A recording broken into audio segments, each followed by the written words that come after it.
Just gone 2 o'clock. I propose we start the meeting, please. Good afternoon, everybody, and welcome. Welcome to all the visitors. I may go a little bit quiet during the meeting. I've had a bit of an illness, but I'm on top of it now. Are there any apologies for absence, please? Councillor Swan. Thank you, Chair. I present apologies on behalf of Councillors Mark Foster, Hoy, Illiff, Musson, Nelson, Patton, Rennick, Smith and Warby. Thank you. Councillor Gillett, please. And from our side, Councillor David Allen. Thank you. Has any member a need to declare any interest in the business before the council today? Okay, thank you. Chairman's announcements. Please ensure that mobile phones are switched off and all IT is set to silent.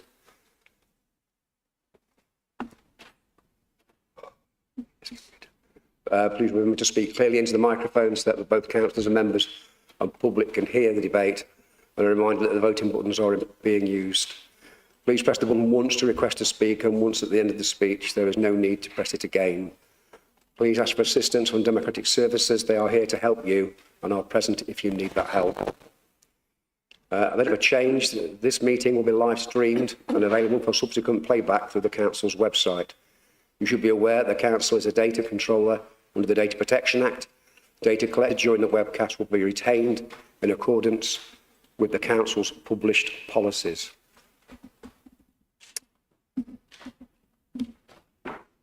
If any member of the public has concerns about this, please speak to a member of staff now. Thank you. I have very few comments to make today due to the fact that my voice might not last the whole 3 hours if I try to do anything, so I'm not going to say anything else. We'll move swiftly on. I move the minutes at the two meetings held on the 18th of July, pages 1 to 9 for the first meeting, and pages 11 and 12 are approved as a correct record. Could I have a seconder, please? Happy to second that, Chairman. Councillor Lewis. Are there any observations or questions on the accuracy of those minutes? Can I move to vote then, please?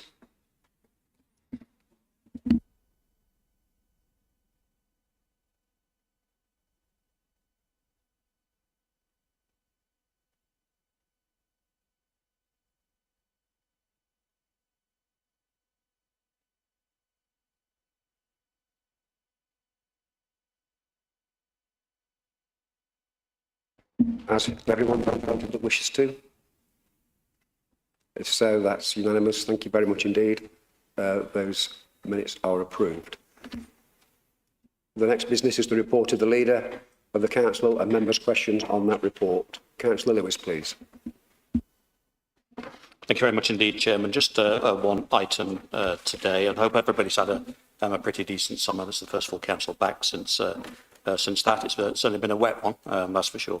I've just, in fact, come back from an interview with BBC East Midlands today. We were just discussing the issue around pylons, which I'm sure everybody's aware of, the National Grid application to put pylons from Willington through to Staveley, which may impact on significant areas of the east side of the county. And obviously, we've got our proposal, our response into that first stage consultation. Obviously, this is a national infrastructure project.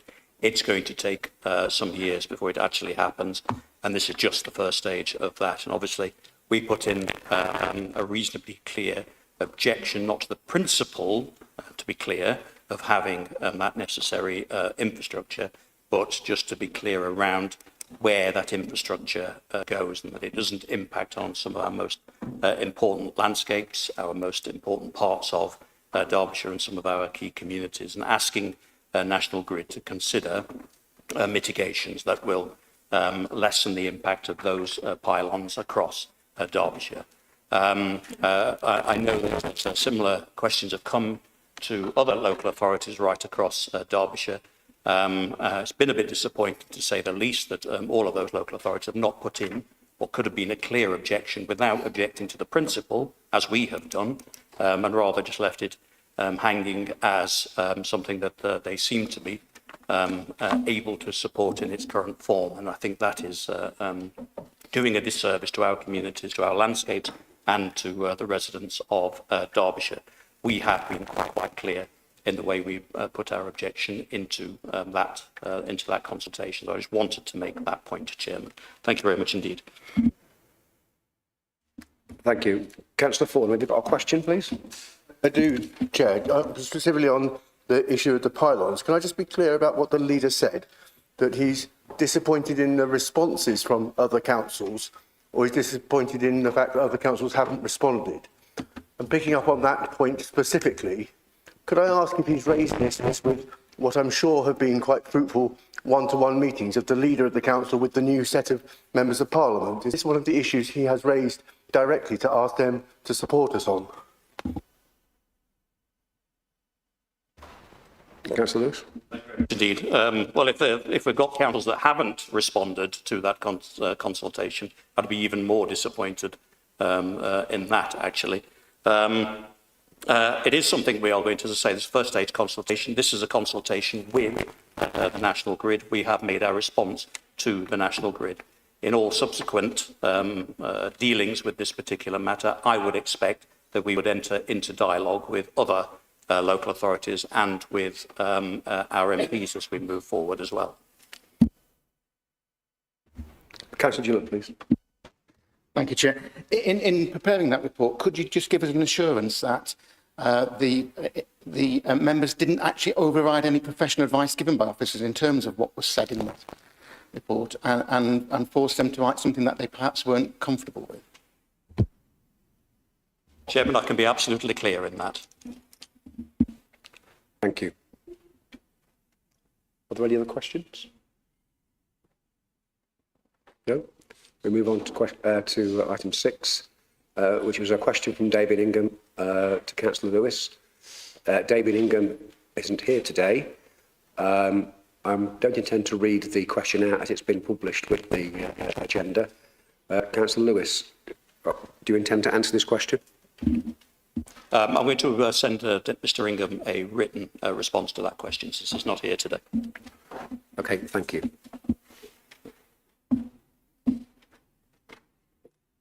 Our next question is from Laura Stevens to Councillor Lewis, please. Welcome, Laura.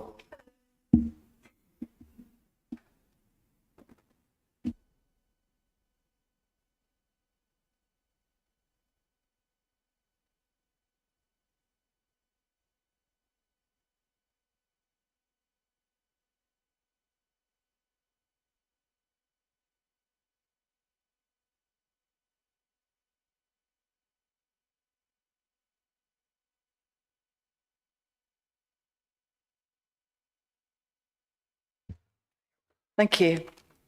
My name is Laura Stevens and I'm here on behalf of Derbyshire Climate Coalition, which brings together groups from across the county to raise awareness and talk about the climate and biodiversity emergency that we're currently undergoing. So my question to you today is, the latest government data on greenhouse gas emissions, broken down by local authority area, shows that the total emissions from Derbyshire fell by only 25.7% over 17 years between 2005 and 2022. That was to 8.1 million tonnes of CO2 equivalent in 2022.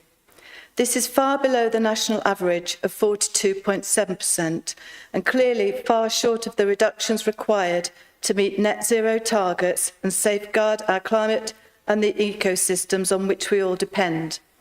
Bearing in mind that much of this comes from sources beyond the immediate control of the council, what is the council doing to put pressure both on local emitters and national policy makers to ensure that much faster progress is made in future, consistent with treating climate breakdown as the emergency it is? Thank you. Thank you. Councillor Lewis, please. Thank you very much indeed for your question. In line with the UK government's legally binding commitment, Derbyshire, as you know, needs to be net zero as a county by 2050. And that does involve decarbonising all sectors of our county, whether it be industry or local government. The public sector actually accounts for 1% of Derbyshire's emissions, and they have reduced, as you know, by 56% since 2005. The remaining 99% of the county's emissions are outside our direct control, and that of the wider public sector as well. However, we do recognise the importance of enabling and our influencing role in that regard with these wider emissions. And those sectors include transport, they can include waste, they can include domestic, and they include industry and, of course, agriculture.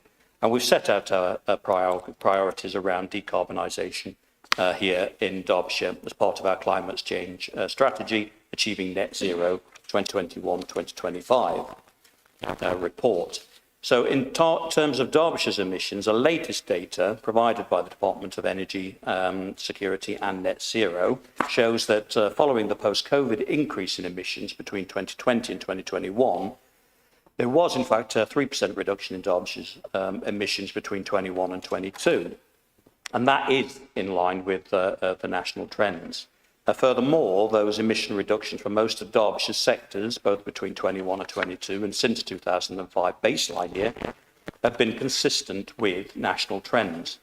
Derbyshire's transport and domestic emissions have seen particular reductions in recent years, with a 14% and 10% reduction in these emissions, respectively, between 21 and 2022.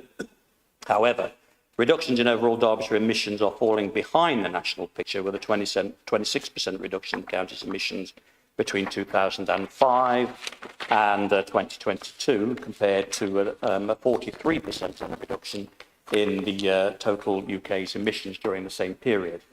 That difference is mostly due to industry's contribution to Derbyshire's overall emissions, which was 44% in 2022, compared to 17% for the UK as a whole. Of these industrial emissions, Derbyshire's largest industrial installations, such as the mineral products industry, counts for around 70%.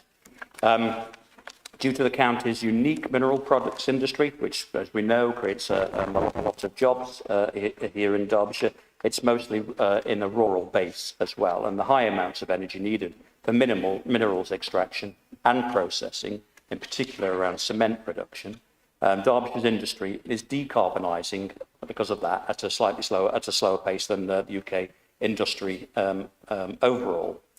So recognising this issue, the challenges associated with decarbonising energy and resource intensive industries and the vital role that large industry plays in our counties and the country's economy. Remember, we are kind of almost the national capital, if you like, for minerals extraction, particularly because we have particularly pure forms of calcium carbonate.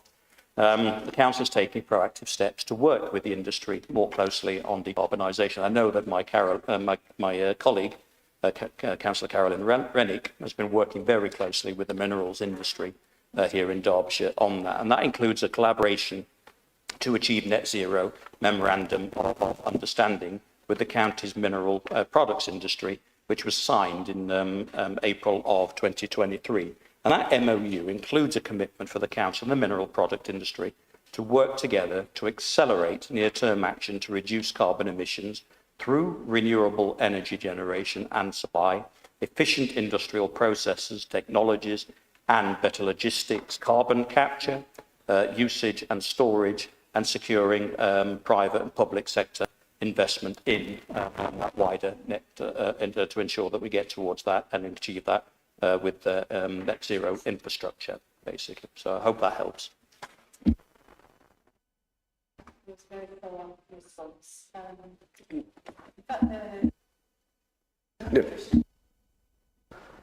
Thank you for that very thorough and deep response to my question. The coalition had we commissioned a paper on CCUS. I don't know whether we forwarded it to you or you may like to see it. You may do that. Do I have a follow-up question? Thank you.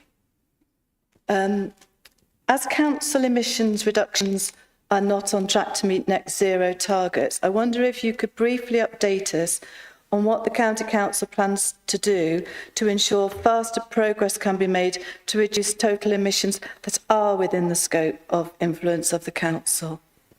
Thank you. Thank you very much indeed, again, for the follow-up question, and I would be interested in seeing that paper, so do please send that on.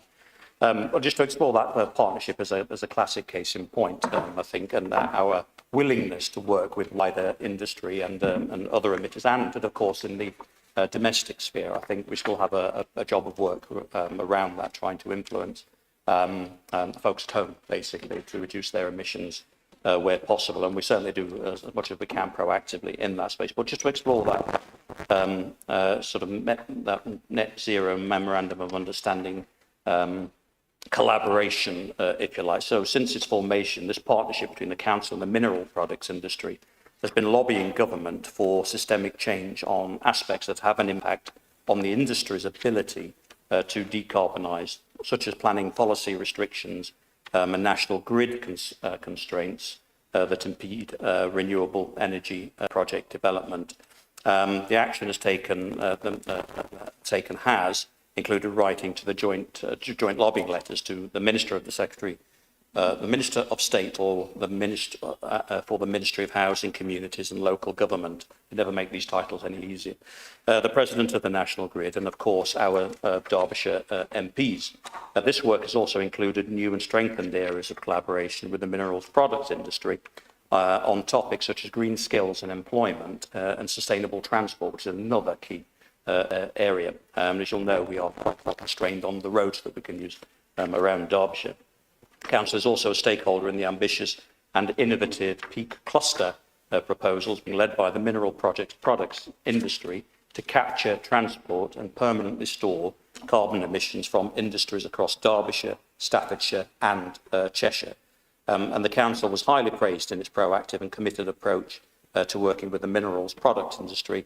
And again, this is down to my colleague Carolyn, mineral product industry at the British Aggregates Annual Conference in September. Decarbonisation of the energy system is also a key factor in reducing the county's emissions, and the Council is taking steps to support the acceleration in this work, and that includes developing a spatial energy study, which you probably know about, sets out the opportunities for renewable and low carbon energy generation, and I'm still very much a fan of that. I think where it comes to a national infrastructure, generating locally, supplying locally, has to be the answer as we move forward. And used across Derbyshire, and being a project partner in the development of the Local Area Energy Plan, LAEP, for the East Midlands Combined County Authority region as well. So once developed, the data-driven and evidence-based LAEP will provide a decarbonisation route for the region's energy system and help to support local and national net zero ambitions and targets. There's clearly much more that we need to do locally, and we will and nationally in this space to decarbonise all the sectors of the economy, and we'll continue to work with partners to lobby for that change, utilise our influencing role in that as wherever it can. But I think we're pushing it an open door with regard to the industry. They are there wanting to work with us and have proactively approached us around a lot of this work that we're doing with them. Thank you, Chairman. Thank you for your questions today. We have received no petitions, so we'll move on to the reports. Item 8 is the proposed amendments to the Pay Policy Statement 2024. I invite the Managing Director to introduce the report, please.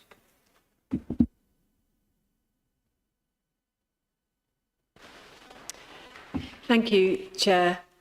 So the changes to the recruitment and apologies. This report proposes that the Council amends its pay policy statement to incorporate the changes to the recruitment and retention, additional duties and accelerated pay progression policy that were approved by the Appointments and Conditions of Service Committee in July this year. The changes to the recruitment and retention policy relate to the policy's scope being expanded to include additional payments and accelerated pay progression payments. The wording of the pay policy statement has been reviewed accordingly to provide council with flexibility in the future application of incentive payments. The change in the proposed wording is set out in section 2.5 and 2.6 of the report. I'm happy to answer any questions. Are there any such questions? Councillor Fordham, please. Thank you, Chair. I've read the report and the supporting papers. Can I ask about we speak of the incentive payments, retention, recruitment. Can I ask you to articulate what range of payments we're looking at? Are we talking about £1,000, £10,000? Could it be a scheme that was spread over a number of years?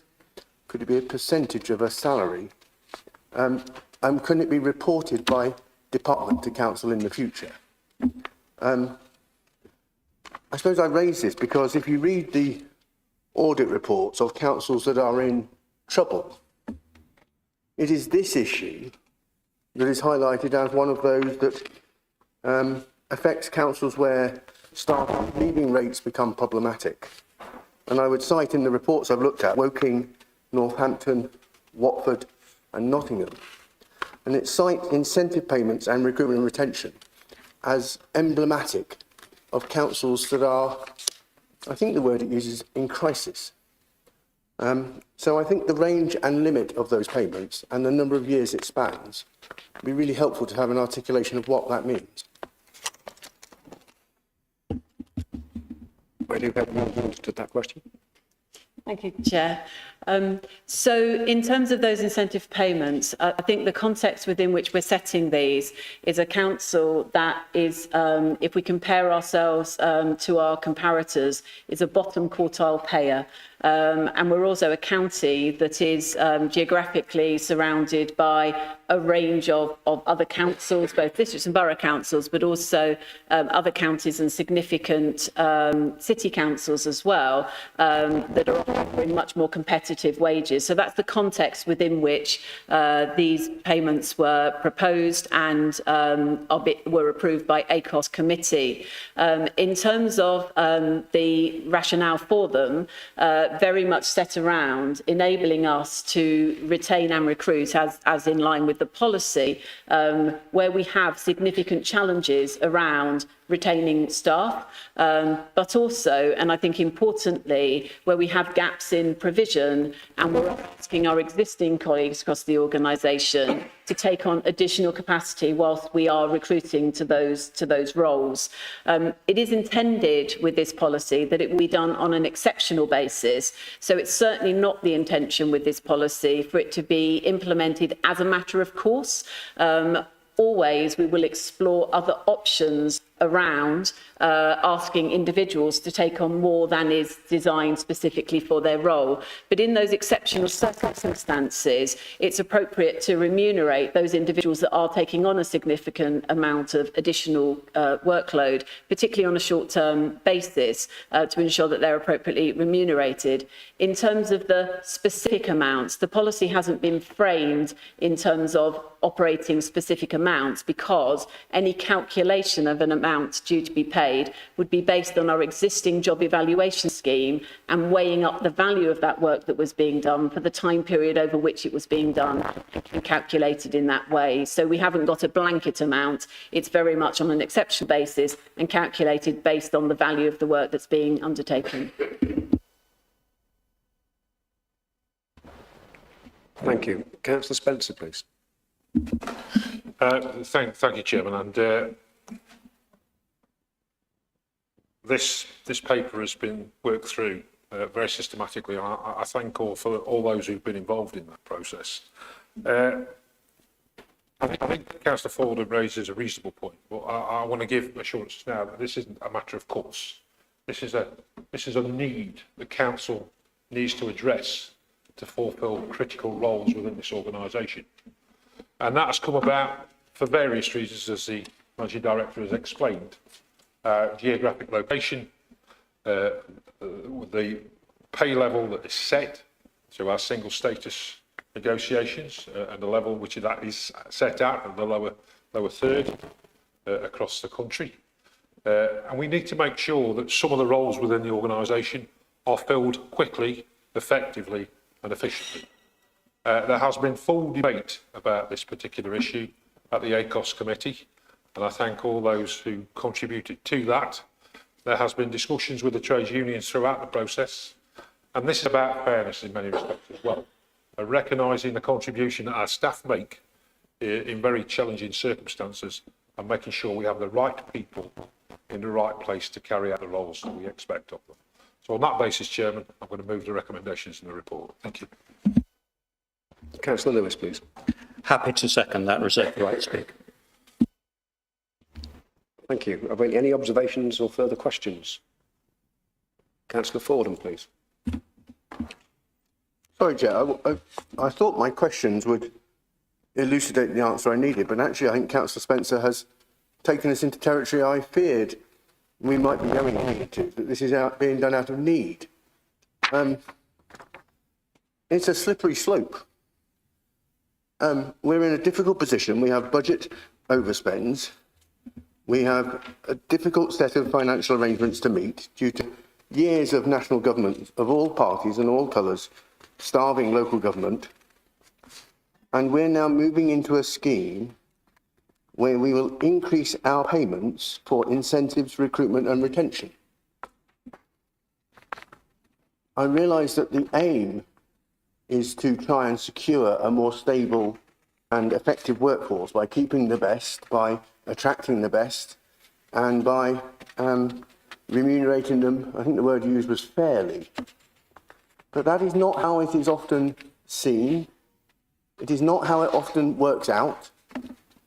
And in the audit reports for the councils I previously mentioned, this issue was specifically highlighted as being an early warning for all councillors on the financial probity of its council to balance its books. If we have departments who are unable to recruit, there are a range of reasons, but one of them might be that we're a council with considerably more difficulties than we're often honest about. One of them might be that our finances are in, well, depends how you calculate it, but not healthy state.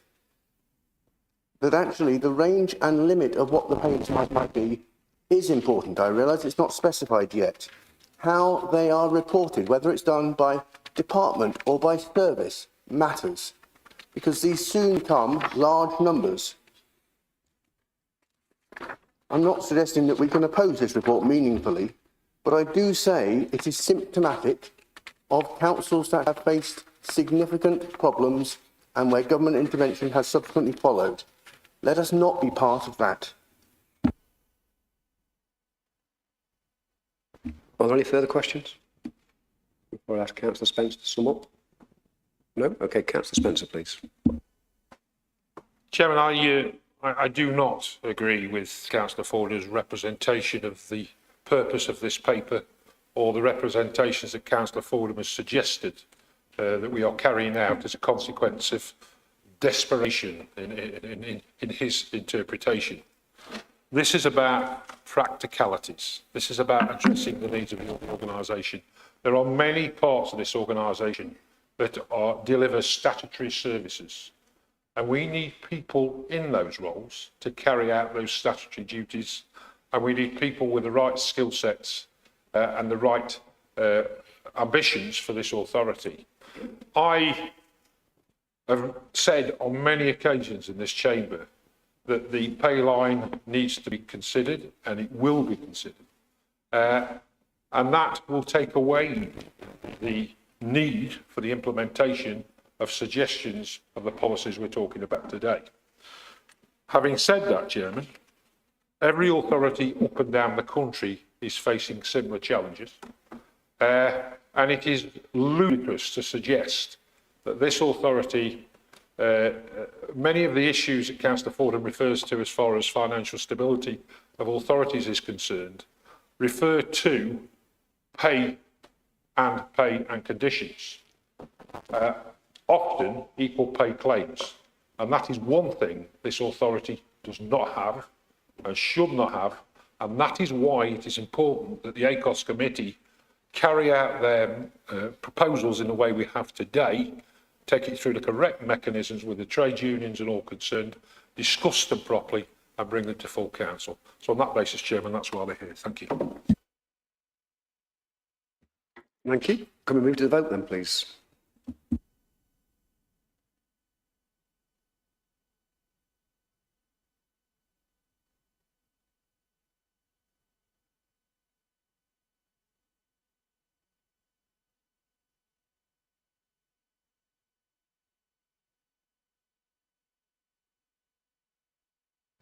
Is there anybody who wishes to vote?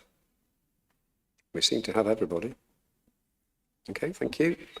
The recommendations are approved. Next item is item 9, the East Midlands Combined County Authority, approval of draft borrowing and amendment regulations. I invite the Director of Legal and Democratic Services to introduce the report, please. Thank you very much, Chairman.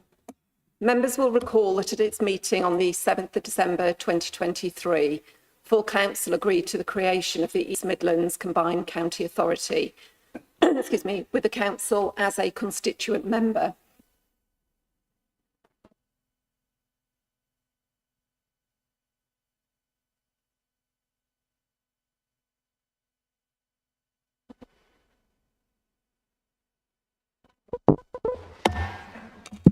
We can. So can you hear me now? Thank you.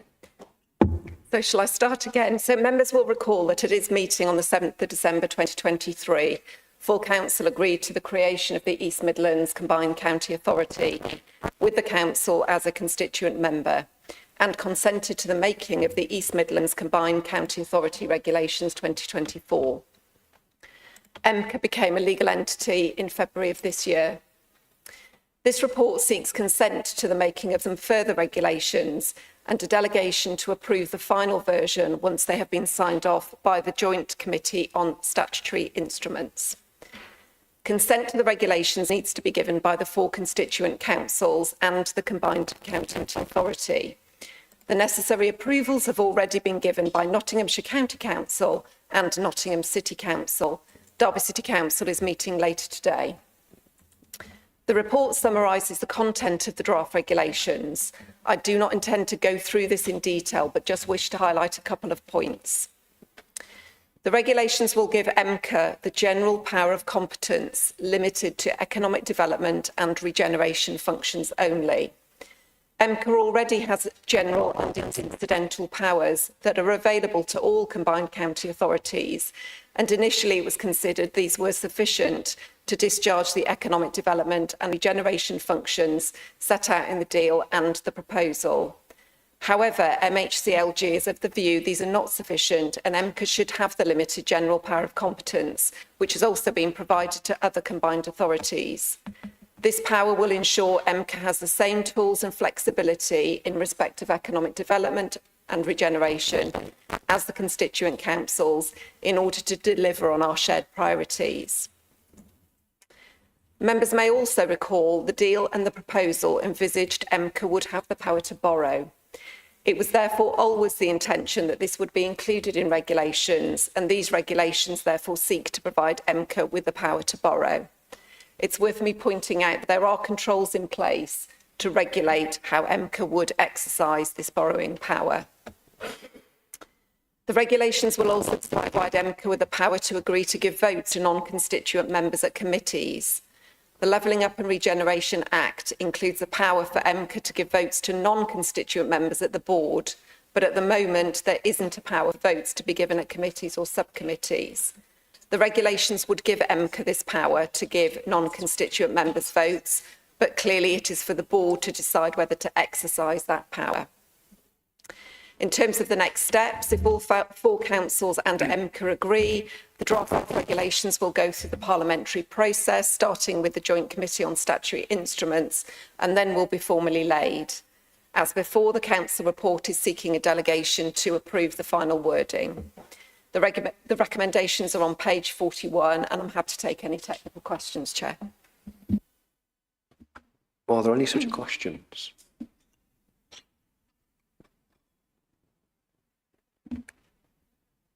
Councillor Foster, please. Can you hear me okay? Yeah.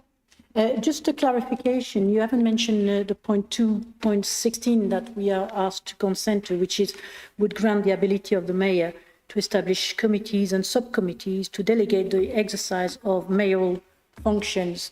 And it also states there that the mayor would be the one appointing those members, and those members do not have to be members of the CCA. So that means that we could have individual members, independent members, or representative of organisation joining subcommittees and committees who would have delegated powers to make decisions on our behalf, non-elected members making decisions on our behalf. And I just wondered, one, why did you not mention that in this forum? Because otherwise it's not clear to everybody what we're actually agreeing to.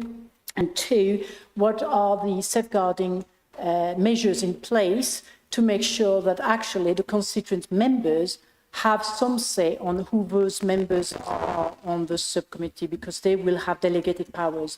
So it's actually making the democratic decision-making less open, less transparent.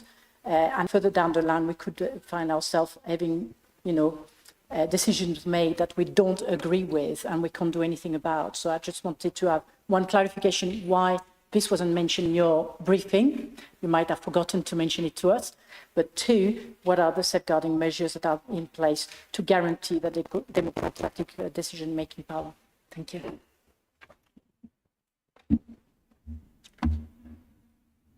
Yes, thank you. So very, very happy to answer those questions, Councillor Foster. So obviously I didn't go through all of the items. I didn't deliberately miss it out. It was obviously in the report, but I sought to just highlight those key points that I felt were most important to draw to members' attention. So you're quite right in terms of the mayoral committees. Just to start with the background and context, these mayoral committees only relate to mayoral functions. So these are the functions that only the mayor personally has the ability to make decisions over. These are not MCA board decisions, which our representatives as constituent members of MCA are able to participate in or influence. So just to start off with the fact that these are mayoral committees specifically to discharge only mayoral powers that technically we don't currently have, I guess, influence over in terms of board decisions. There are protections in the Levelling Up and Regeneration Act that make it clear that those committees cannot only consist of non-constituent and associate members. The regulations as they are drafted are silent on that point, and you might see in the legal implications there's a reference to the fact that there are some technical conversations that are happening with government at the moment. Government have agreed to put a reference in the explanatory memorandum of the regulations to make that point clear, but we've also been having conversations with MCA's monitoring officer as a governance group to make sure that there are safeguards in the MCA constitution in relation to the discharge and the construction of these particular committees. Thank you. Councillor Lewis, please. Very much indeed, Chairman. I'm happy to move the recommendations in the report. I'd like to put on the record my thanks to Helen Barrington and her team. An enormous amount of work on this to ensure that the council and indeed all of the constituent councils in that regard are protected as much as they can be by the regulation, particularly around borrowing and so on. Thank you, Chairman. Councillor Spencer, please. Happy to second, Chairman, and reserve the right to speak later on in the debate. Thank you. Are there any questions or observations on the report, please?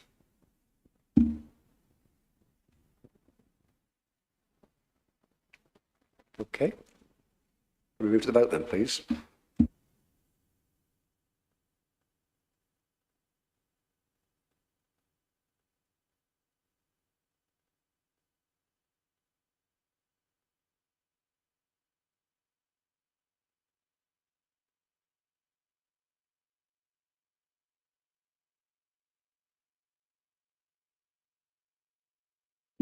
Have we all voted? It appears that we've got the same number as last time.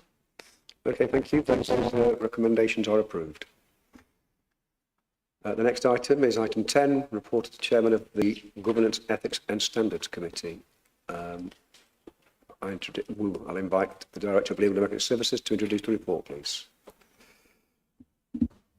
Thank you very much, Chair. So if I may just say a few words before I hand over to Councillor Swan, who is the Chair of Governance, Ethics and Standards Committee.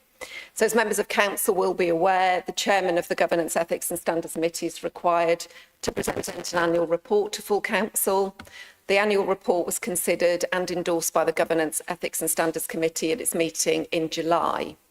The report itself outlines the work of the committee over the last year and provides an indication of the work programme for this year. If I can just perhaps highlight that the wording of the recommendation in the Council report needs a minor amendment, and it should read that Council receives and notes the annual report of the Chairman of the Governance, Ethics and Standards Committee attached to the report at Appendix 2. I'm happy to take any technical questions, Chair, and hand over to Councillor Swan as Chair to present the report. Thank you. Are there any technical questions? No? Councillor Swan then, please. Thank you, Chair. I'd like to move the recommendation as amended, and in doing so, thank all the members of the Governance, Ethics and Standards Committee, along with the independent person and all the officers for their work over the last year. Councillor Flatley, please. Thank you, Chair. Yeah, I'm happy to second the report. Thank you. Are there any observations or questions on the report? Councillor Fordham, please.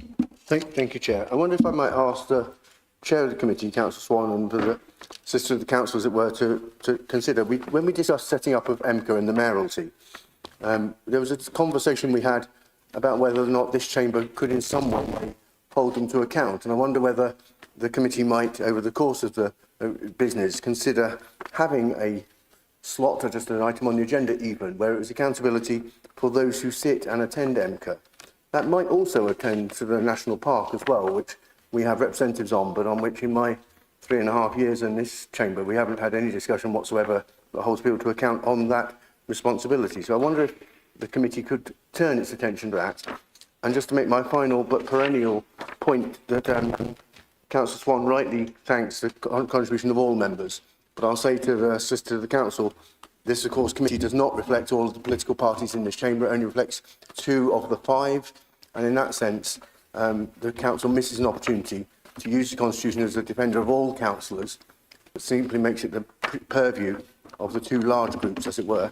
And there is an opportunity, as ever, to have non-voting members of any committee who can engage and participate. But it's a shame that that opportunity is being turned down again.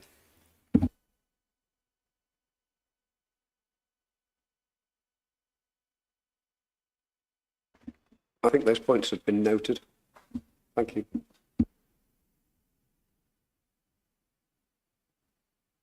Councillor Swan, please. Thank you, Chair. I'm sure the committee will happily consider the points raised by Councillor Fordham. And again, I move the report. The noise from Ms Barrington's pen is quite annoying. The amount of notes that have just been made is quite annoying, the noise in my ear from the notes being made. Well, can we move to vote then, please?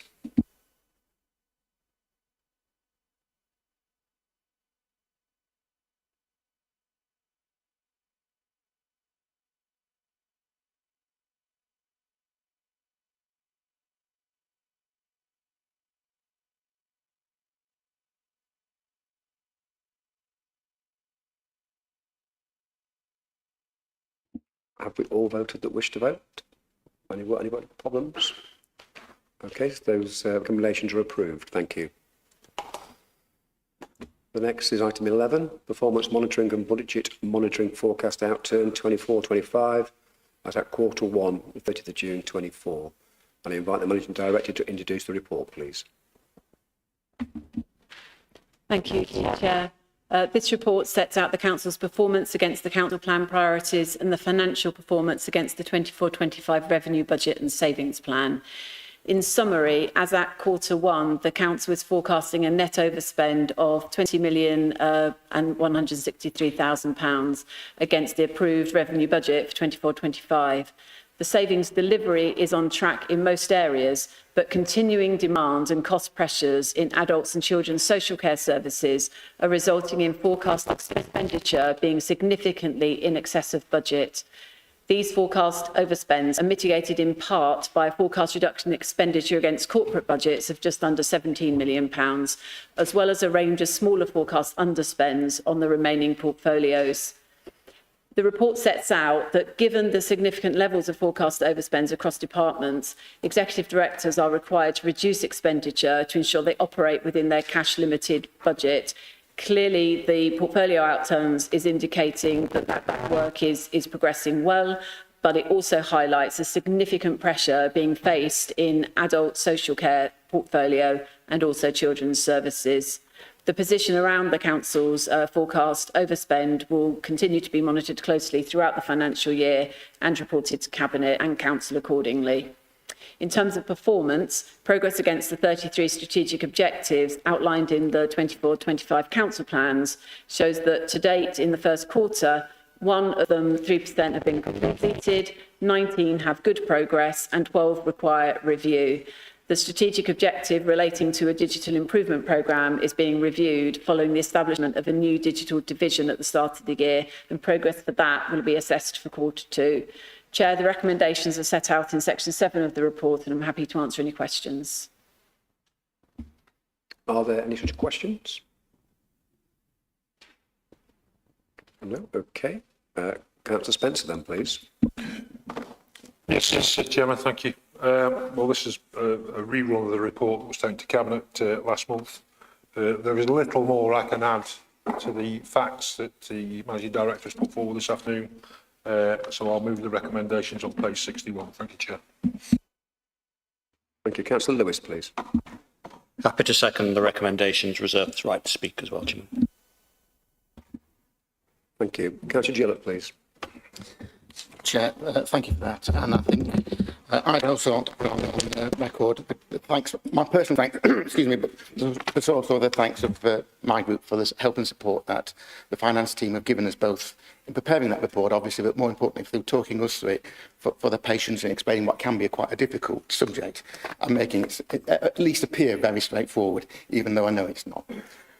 This is obviously the key issue for this council in terms of the finances, and it's one issue that determines everything else we do, and it's in one way or another it's been the topic of debate. So I think it deserves a little bit more being said today than just being nodded through. The £20 million figure, certainly compared to previous reports, sounds like a bit of a success, but that, as I say, is only because last year we were talking about an overspend of £46 million that turned with the outturn to, I think it was £58.7 million, and the year before that it was nearly £55 million. So in the last 2 financial years we've spent over £114 million out of reserves just to balance out the books because our expenditure exceeded our income. So £20 million might seem okay in the circumstances, but that still means we are drawing down on reserves. Those reserves are finite, and if we continue to keep drawing down on them, they will at some point run out. And Mr. Kenyon has made it quite clear what he would do if that ever looms onto the horizon. I think it's also worth pointing out that to get to that £20 million, we've had to use some reserves anyway, and it always takes me by surprise the way local government finance works, is that you can use some of your reserves to say that the overspend is only X, and then that figure is not less than the actual figure. So in addition to that £20 million, we've used some planned reserves, the £10 million for children's services and another £10 million that was there already. And I think as the report details, there's money from some of the other services. The obvious one that jumped out at me was the £4.3 million for adult social care. So the real figure in terms of use of reserves is more than £20 million if these figures turn out correctly. As the Managing Director has also pointed out, it lays bare the problems we still have in terms of adult social care and children's services and the demand in those departments, and that is just increasing all the time, despite the best efforts of people to manage that. Adult social care, for example, is overspent by £24 million, and that's said to be because costs are up, demand's are up as well, grants are down, and perhaps most worryingly is that some of the savings that were scheduled haven't come in. I say most worryingly because the future finances of this council depend on the savings being made. It's only a relatively small sum, the way I see it, but it's still a worrying straw in the wind. It would also be much bigger as well than £24 million if we weren't relying on the underspends in daycares and care homes as well, which are being made. And obviously we're all aware of the consultations that are taking place on that and the likely outcomes. And therefore I think that's a sign of what the outcomes of those consultations are going to be. Similar with children's services, where the overspend is over £13 million, and that's after using £10 million that was set aside as well. We all know that the pressures on children's services, we know it from our casework, if nothing else. The report highlights the problems with EHCPs in particular, and tomorrow I attend a governance meeting where the Ombudsman report comes, and I think there's 30 pages of complaints that were made to the Ombudsman, predominantly about children's services, and most of them found fault with the council's system. So we know there's more pressures there as well. It would be much higher, of course, if corporate budgets hadn't come to the rescue. £16 million underspend there. In that respect, we've been lucky. There's been extra grant income. £8.3 million in pooled business rates, for example, which wasn't planned. It was hoped for, but wasn't planned for. So it wasn't the result of anything this council did. Similarly, there's been slippage in the capital programme. Again, that's helpful to a council with a revenue problem, but slippage on your capital budget is not a good thing at the end of the day, because that capital work needs doing. There are people who will benefit from that, and quite often it can cause longer term costs as well. We've also had a higher interest because we've had more income, and because we've spent because of some of those capital slippages. So that's given us an extra £3.3 million in interest income. But of course, interest rates are still projected to go down, and if they go down faster than predicted, that will have some implications for us as well. And the way I read it, we've also banked potential savings on the pay bill based on the fact that the employees will accept the offer that's been made. That's about £5 million underspend if that happens. But of course, we know that the employees have yet to accept that. And if it's more than 2% above that figure, we will actually be paying out more than we budgeted for, rather than making a saving as well. So there are lots of stores in the wind there as to the risks that are still underneath the budget. We've just got to bear all that in mind. I'm also conscious now that this is quarter one. Quarter two has ended, and I'm sure the officers will have a rough idea as to what that's going to say, even if they're not in a position to tell us today. And quarter one is often the worst case scenario, and hopefully that will be the case here as well. But as I say, it does require a lot of stars to align for everything to come in right and to get that £20 million.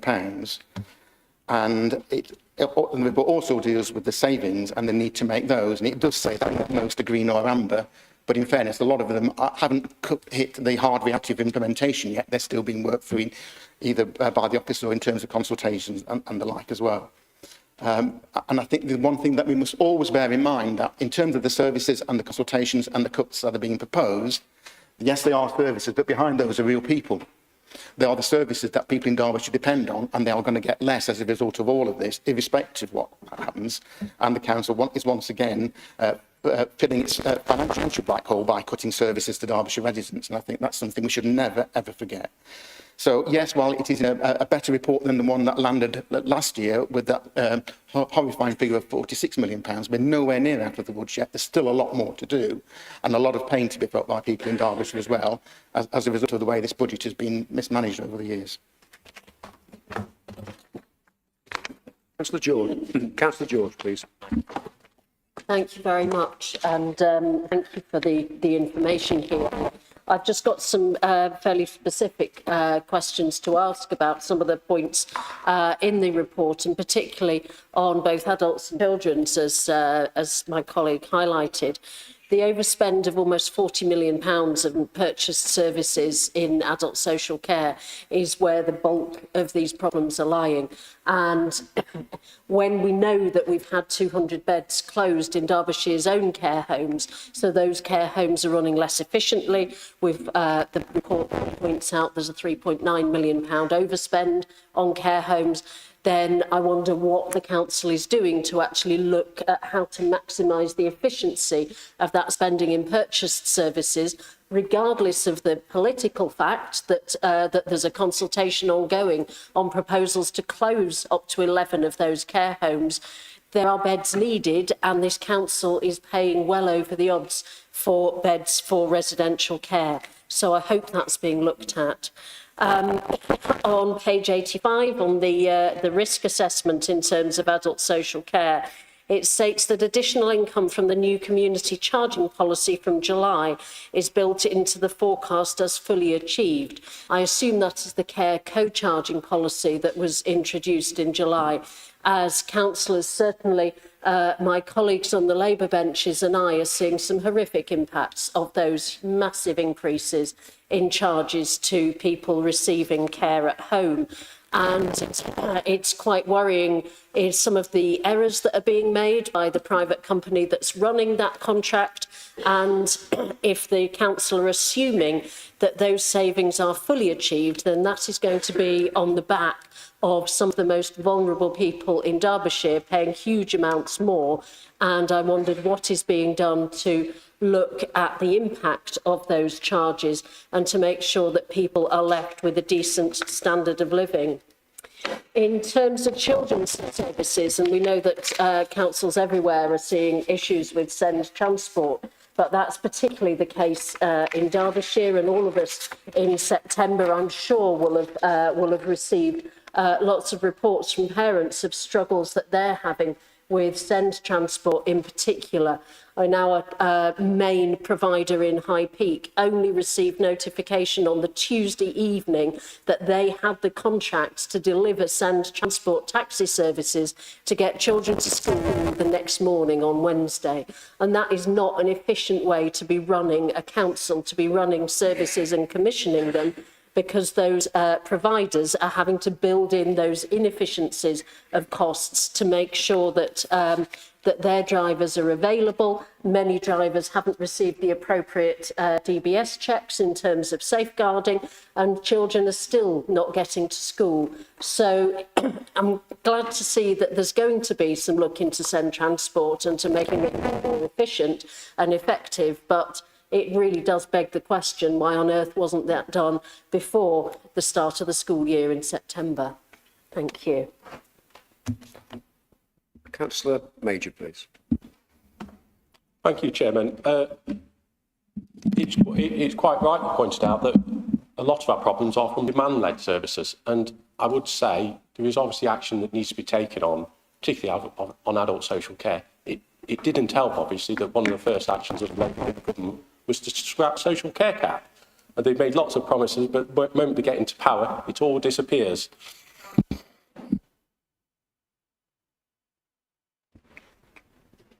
Councillor Dale, please. I'm going to do something very strange and agree somewhat with Councillor George and agree that send transport has been a real challenge for the council and is a very problematic area. And in particular, in the past couple of months, you know, we quite rightly have had a lot of complaints and concerns raised by parents. Just to highlight though, that it is a very complex area. This is a system where a number of EHCPs have doubled in the past 7 years, and the number of requests for an EHCP have doubled since 2021.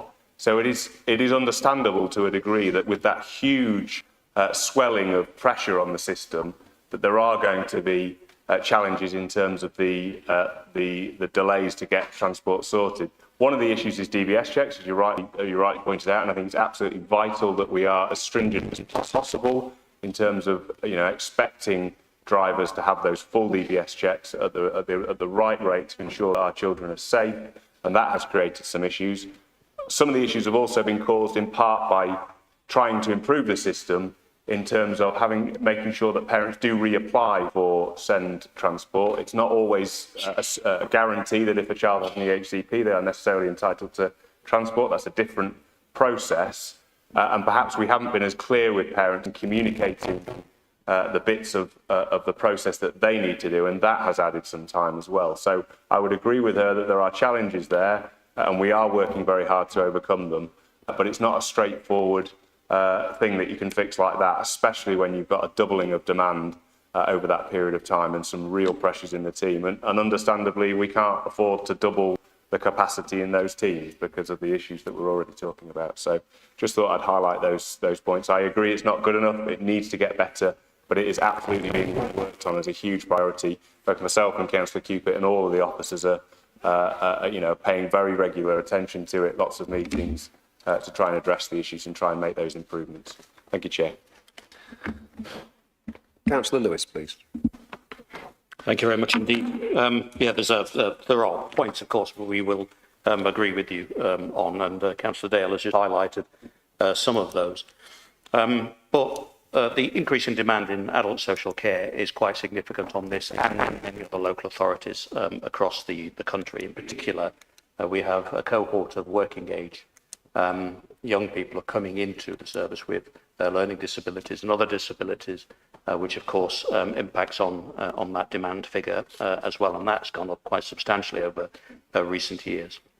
With regard to children's services, we've been quite clear over some of those very real pressure, particularly around high cost placements. So that's something that we have been campaigning proactively on. And I believe the crazy number is that if you take the top 20 offshore type providers that we've got in the system, that totals about £6 billion of profits going offshore, overseas, effectively out the system and out of taxpayers' pockets, and that needs to be buttoned down. And I hope that your government will listen to that plea from the sector and deal with that particular cap. I need not say that if the statutory override fell away next year, as it was expected to, but I understand government is not going to pull that, but if it has the potential, I think it's in March 2026, something like that. But if that falls away, then every local upper tier authority of our scale effectively will fall over. That is just a fact of the matter. The debt in the system is quite enormous in that regard. Just to give you some statistics, which is quite startling, actually, over the course of the next 5 years, there is effectively a £53 billion deficit within the upper tier authority system. That's a massive deficit. If you factor in the 3% council tax, that comes down to £38 billion, but still a massive gap there. So I just want to give put on record my thanks to Mark and the team. And Emma and everybody else involved. There is a lot of work going on in the background to ensure that we remain stable as a council despite these extraordinary pressure that we and other local authorities are facing right across the country. We look forward to the government's budget, which comes sometime later this month, and that government largesse, which will obviously bail out all of the authorities in the country out of the very dire financial situation that we are all in as a sector. Thank you very much, Chairman. Councillor Spencer, please. Thank you, Chairman. And it's not often, Councillor Gillett, I sit here and agree with you, apart from a couple of paragraphs, so we'll just backtrack it soon. Firstly, this has not been nodded through. It's not been nodded through. This paper is taken to Cabinet, the full debate and discussion at Cabinet. It's gone through the correct and proper processes, and then it is brought to full council for further debate, which I have to say is certainly not nodding through. And I'm more than happy to answer any questions that members may have with regard to this document. But I do say, Councillor Gill, you've summarised it very well. I can't argue with any of your analysis of the document in there, other than a couple of particular items. The pay figure that you mentioned has not been signed off by the staff or the employees. It has not been signed off by the trade unions. That's the fact. And when the trade unions actually listened to the views of the staff, I suspect it would have been signed off some time ago. So that's one comment. And the other comment is that your suggestion that some form of mismanagement causes the council to be in this situation. I have to say that when you look at these figures, they are stark. And Councillor Lewis's analysis of the situation is fair and balanced when it comes to adult social care and children's services. I have been standing here now for 18 months saying that something in central government. It needs to be done. Now, my government didn't do it, and I hope your government does, because we cannot continue as an authority until there is some form of control put in the costs incurred for making sure that vulnerable children and young people are looked after properly at the right cost. We are in a position today where we've got an increased demand, somewhere in the region of 20%-ish, and an increase in costs of about 13%, which is clearly portrayed in this document and clear for everybody to see where the pressures lie. Everybody across the organisation is doing their best to address the challenges that are being placed before them as far as savings are concerned. Everybody's working hard to meet those expectations. But it's the element that we cannot control is the challenge for this authority and every other authority up and down the country. And I expect every authority is having similar discussions to the ones we're having today. I cannot argue with your analysis of the situation.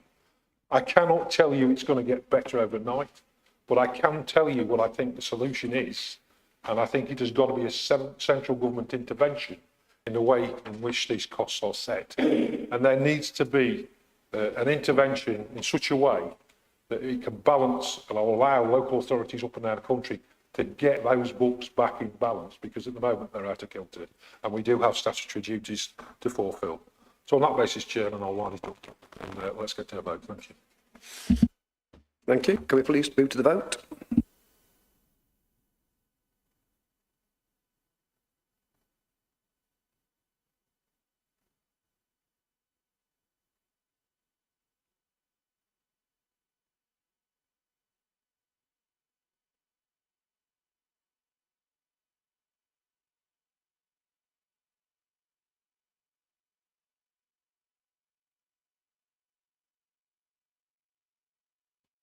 Okay, thank you. I think everyone's now voted. The recommendations are approved. The next item, number 12, minor change to the Constitution, the D2 Strategic Leadership Board. I invite the Director of Legal and Democratic Services to put us right on this report.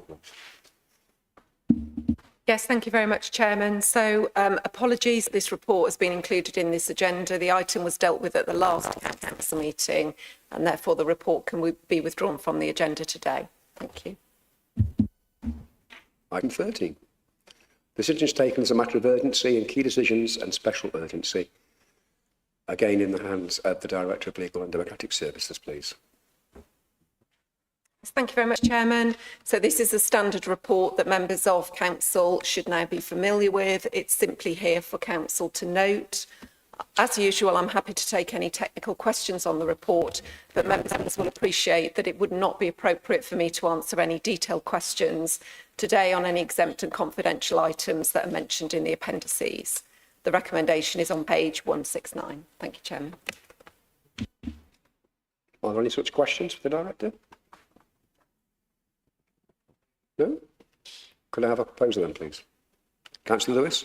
To move the recommendations, Chairman.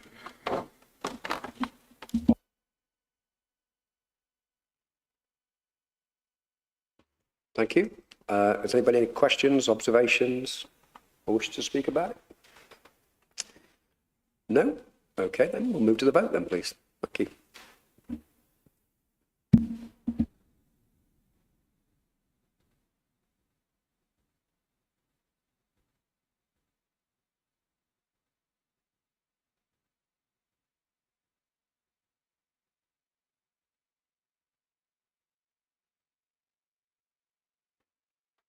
Anybody else wish to vote that hasn't voted?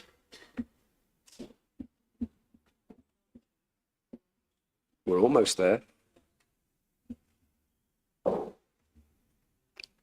Okay, those recommendations have been approved. Thank you. We'll now move to item 14, elected members' questions. First question is in the hands of Councillor Fordham. To Councillor Cupid, please.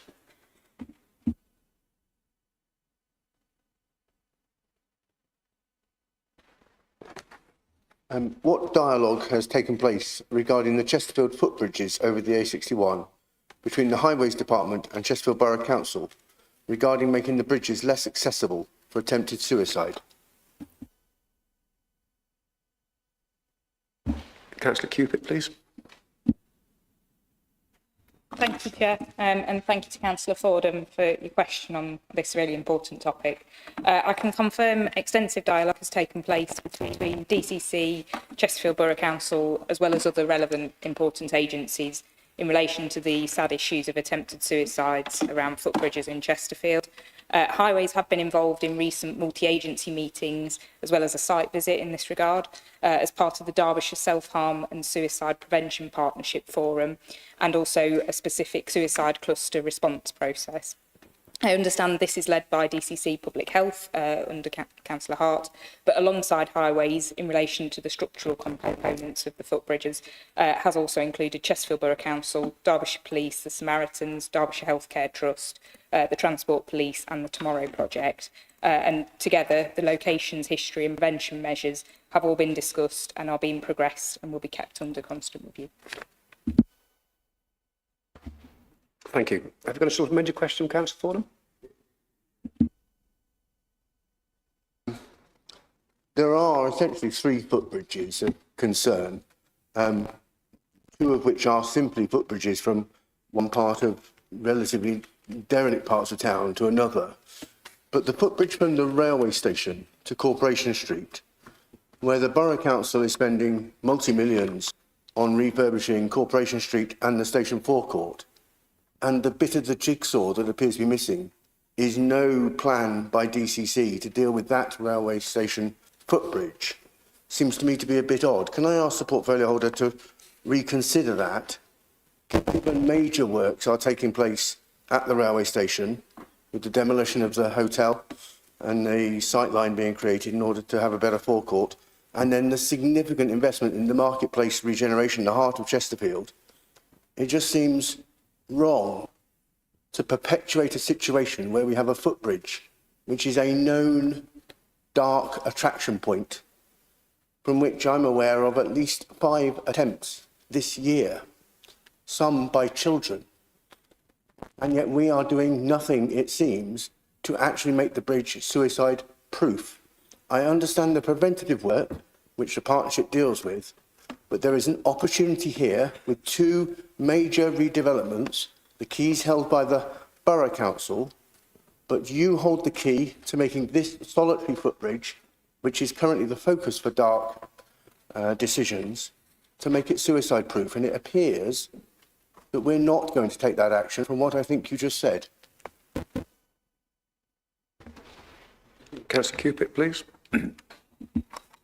Thanks, Chair. Thanks, Councillor Fordham. If I'm honest, I was trying to be quite vague in my answer because from conversations with officers, I understand that the general public perception is not to sort of highlight specific locations in terms of what's then fed out in terms of this obviously sad issue. But I'm happy to take away the comments that you've made and discuss those, and happy to discuss them with you separately also at any time. I think given the schemes that you've mentioned, it may also fall and cross over with Councillor King and Councillor Rennick, who I'm aware sit on quite a few of the Borough Council's regeneration boards.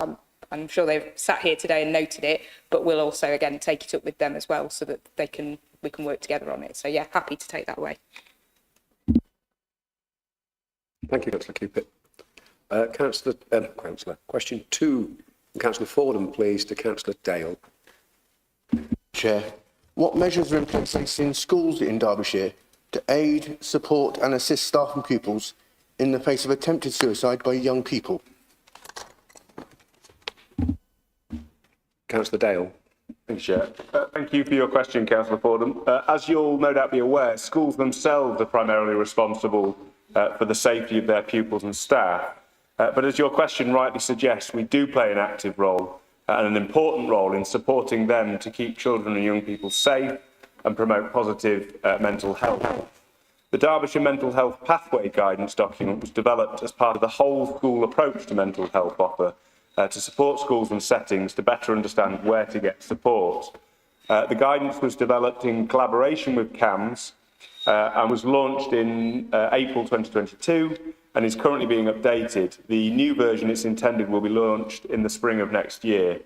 The urgent pathway within the guidance identifies how to support a child or young person who is intending to harm themselves or has already tried to, and the non-urgent pathway highlights the importance of a graduated response under the guise of assess, plan, do, review. The guide also provides links to the safeguarding and child protection procedures and to services who can provide support, including CAMS, special community advisors. And the DCC delivered whole school approach supports prevention, earlier in identification and targeted support. An audit tool has been developed and is widely used to support school mental health needs to reflect on their provision and practice, which would include considering risk assessments and safeguarding practices. The DCC commissioned Public Health Nursing Service to conduct regular drop-in support, community drop-ins and referral support, and play a key anchor role in all schools. Derbyshire County Council's Public Health Service, and I don't want to steal too much from what Councillor Hart will say in a few moments, continue to offer a range of free training which is available and accessible to all school staff. The training includes youth mental health first aid, targeted at those who work with 8 to 18-year-olds, which has specific modules on self-harm and suicide. There's also suicide prevention and managing mental health conversations, which, although is not specifically targeted at those who work with children and young people, it contains the same principles of how to identify need and support someone. When a death by suicide does occur in those sad circumstances, specialist suicide bereavement support is provided by the Tomorrow Project for anyone affected. This includes children and young people, classmates, teaching staff, or anyone for whom the death has had an impact. Thank you, Chair.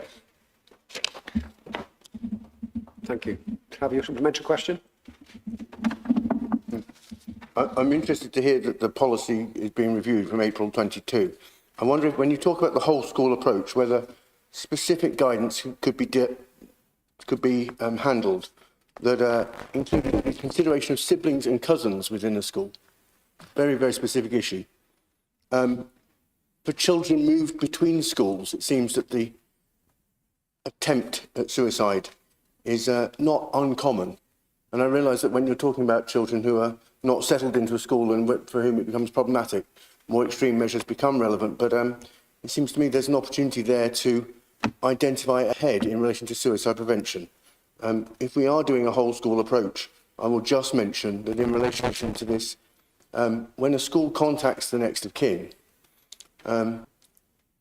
there's a whole family approach to be had. In one instance in Chesterfield, I will not name the family, they contacted the mother but not the father because they're separated. And it seems to me that there's an opportunity for reviewing the guidance to build in some of those concerns. Councillor Dale. Thank you, Chair. Yeah, on the issue of cousins and family relatives within school, I will absolutely check the whole school approach, but I would imagine that they would be covered by that. You're absolutely right to raise children who move between schools, and actually one of the things that I'm aware of from some cases previously is that those friendship groups in the previous school are not always thought about. You know, that how they're supported to deal with the loss of their friend. And on the final point, I wouldn't like to say I'm not familiar with the specifics of the case. Very happy to look into it.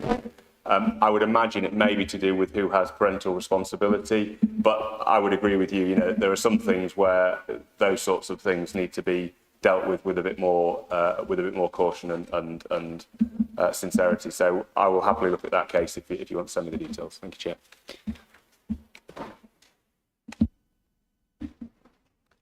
Thank you. The next question is from Councillor Fordham to Councillor Hart, please.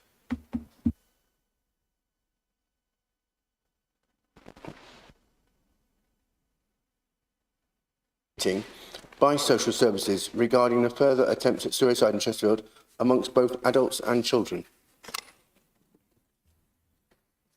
Councillor Hart, please. Thank you for your question, Councillor Fordham. I have to say that, you know, suicide is the most awful thing. You know, what people go through that contemplating suicide, or even those that commit the act, it's absolutely horrendous to think about it. And it's not only that, it's the family and friends that are left that think, could we have done more? And that is why our team worked really hard to try and get the message across and to raise awareness. It sounds silly, but talking about averages, on average, though, you know, suicide doesn't sound like an average, but on average, we have about 100 deaths from suicide in Derbyshire and Derby City. But I mean, as we know, every single death is one too many. Most of the districts and boroughs are on national average. Unfortunately, Derbyshire Dales is worse than the average. South Derbyshire is slightly better. All the others are probably on the UK average. But in answer to your question, the meeting, we did have a meeting which took place before the full council last time on the 8th of July, just 10 days before. It was led by Derbyshire County Council Public Health, and the stakeholders include our Highways Department, Chesterfield Community Safety Partnership, Derbyshire Police, the Samaritans, Derbyshire Healthcare, British Transport Police, the Samaritans, Derbyshire Healthcare again, and the Tomorrow Project. Insight and data was explored and discussed to understand the nature of the incidents, and we're talking about a specific location, which has previously been mentioned. It was identified that there are no common factors between the people presenting, and the only commonality was the site that's been mentioned. It was agreed a site visit would take place, and data monitoring would take place 3 to 6 months. Monitor local media reporting and target awareness raising, and a promotion of local support services generally through the local networks. The visit did take place on the 15th of July. It was agreed to the erection of Samaritan signage, engagement of local businesses, engagement of taxi drivers, and explore the possibility of CCTV use. Work will continue to go on to manage the data on suicide attempts and suicide interventions to help provide a fuller understanding of what is actually occurring. This would mean that the preventative work can then be targeted more accurately and effectively. We continue to get the information and messages out as much as we can, including raising awareness about mental health and suicide prevention at lots of local events, including Chesterfield Pride, Chesterfield Football Club, BME community events, and via social media channels. Go through local networks such as the Chesterfield Mental Health Network, and through the provision of local resources to key partners. As I said, our team work extremely hard on trying to get the message out. As already been said, we have got lots of things that we do, and there is a suicide conversation tool which has been rolled out to equip staff, and that's to manage conversations about emotional distress and suicidal ideation. So that will be rolled out by the Live Life Better Derbyshire. It's currently being rolled out by the Derby Discretionary Fund and the Health and Wellbeing teams. We've mentioned the promoting at some of the events that go on, and that's right across Derbyshire, not just in the course in the Chesterfield area. There's a briefing to all our staff, the ASCH staff, about suicide prevention. And we'll continue to promote awareness as much as we can across everybody. So, as I say, our team do a fantastic piece of work, but there's always lots to do and more raise, you know, we need to raise more awareness. Thank you. Thank you. Have you a supplementary question? I do, Chair. I just want to say, I've got a specific question as well, but to say to Council, I made a decision that this was an area where a spotlight needed to be shone. In Chesterfield, it feels like it is problematic. I'll avoid more dramatic words, but it seems to me that suicide and attempted suicide needs to be talked about. Councillor Hart, you talked about a sort of a group of people doing assessments and having conversations. There's one group in Chesterfield which is tragically thriving. Survivors of bereavement through suicide. And I would urge you to contact them. They have a Chesterfield branch. There's talk of setting up to 5 more branches in Derbyshire. Such is the scale of this problem, including Derby City, I should add. But the SOBS, Survivors of Bereavement Through Suicide, is far too successful a group. It feels wrong. I've sat through their meetings. It's harrowing. It's virtually impossible to go back sometimes. But this is something we have to tackle. And I would say, you mentioned pride. Based on my reading, this is something for young people in the scale of 1 in 12, 1 in 14, where they consider this as an option. At Pride, it was a sunny day. The scars on their arms we're in the scale of 1 in 4, 1 in 5, and possibly even higher. This is not some occasional event. This is a life trauma that I think is hitting families in Chesterfield and in Derbyshire. And I would urge you to make contact on this issue above any other with Derbyshire LGBT and with the survivors of bereavement through suicide. I hope you will. Thank you. Councillor Hart, please. Thank you. I can assure you we will. I quite take notice of that. But, equally, I am surprised that we don't already contact them, but I am surprised actually that they haven't contacted us as well. You know, if there's anybody out there that feels we haven't dealt with them or contacted them or used their knowledge, then please urge them to get in touch with us as well. So it works two ways. We want to do everything we can to raise awareness. Chesterfield, yes, at the moment, you know, you've highlighted certain things, but it is happening right across Derbyshire and other areas have got, so it is very difficult to concentrate just on one particular area. But I hope that, from what I've said, that a lot of stakeholders are doing something about this and trying to solve the problem. So, you know, there's a lot of work going on in Chesterfield as well as other areas. But please, if they, I will ask the officers to contact them. But if there's any hiccup, please, you know, make sure they contact us. Thank you.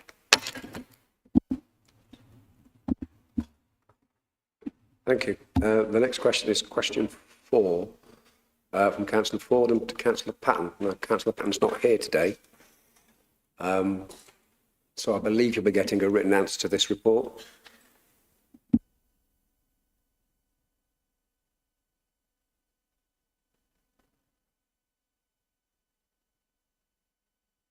I present my question. What is the policy for the timing of responses to parents for children's services upon receipt of a concern about child protection? And how many days should the parent wait before getting a call back from children's services? Am I right, Chair, that because Councillor Patton's here, no other member... Thank you. Am I right, Chair, that because Councillor Patton's here, no other member of the Cabinet is willing to answer? Thank you. You asked the question. Thank you. You'll get a written response. So what happens next, Chair? Sorry. I have explained it. You'll get a written response. Then the opportunity to make a supplementary question to that response, which will also be a written response. Okay, Chair. Could I just, as a point of order, Chair, say that... there is no point of order. That's the Constitution, and that's what's happening today. That is not what the Constitution, Chair, says. Sit down, please.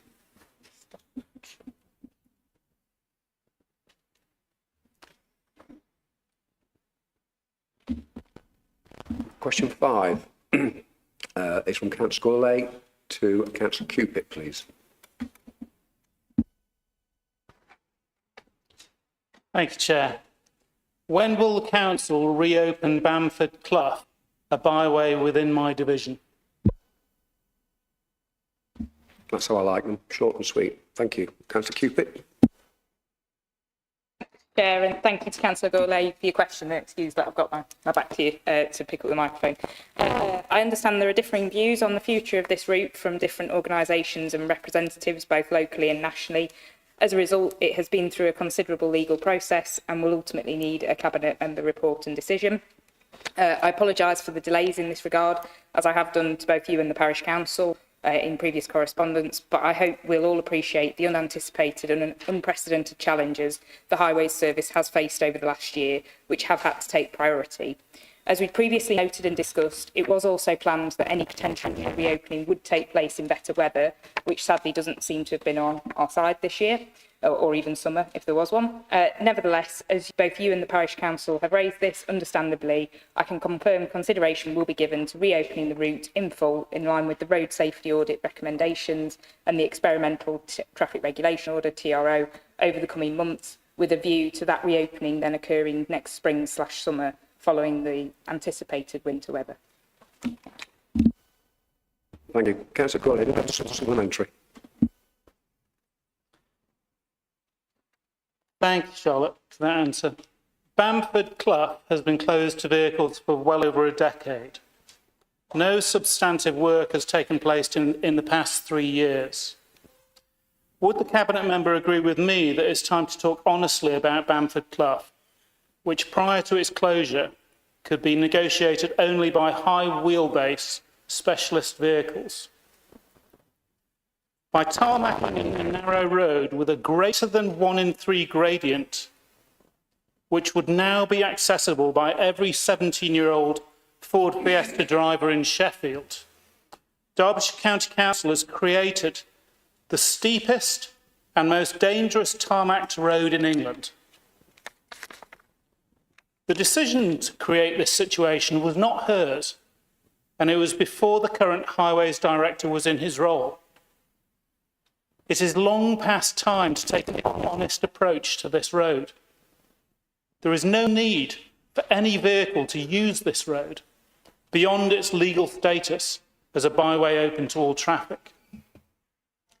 Would the Cabinet member join with me in urging local reporters to visit Bamford Clough to judge for themselves whether this is a road suitable for family cars?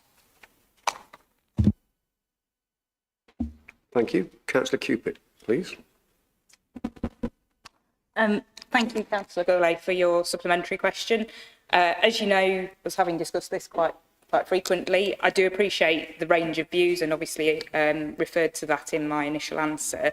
However, it isn't as easy as preventing access. As noted, there are representations from a wide range of groups, both locally and nationally, who want the road to be reopened to vehicular traffic. That was the reason behind the previous consultation on an experimental traffic regulation order for vehicles to be able to go just one way uphill.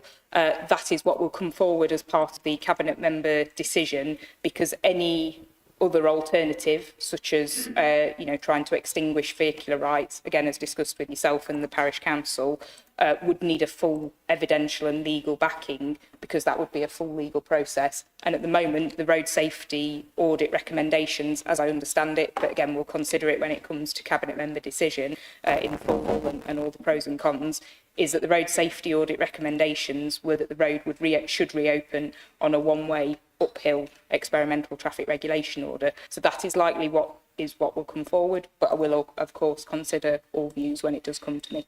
Thank you. Thank you. The next question, please, is from Councillor Dale to Councillor Cupid. Councillor Dale, please.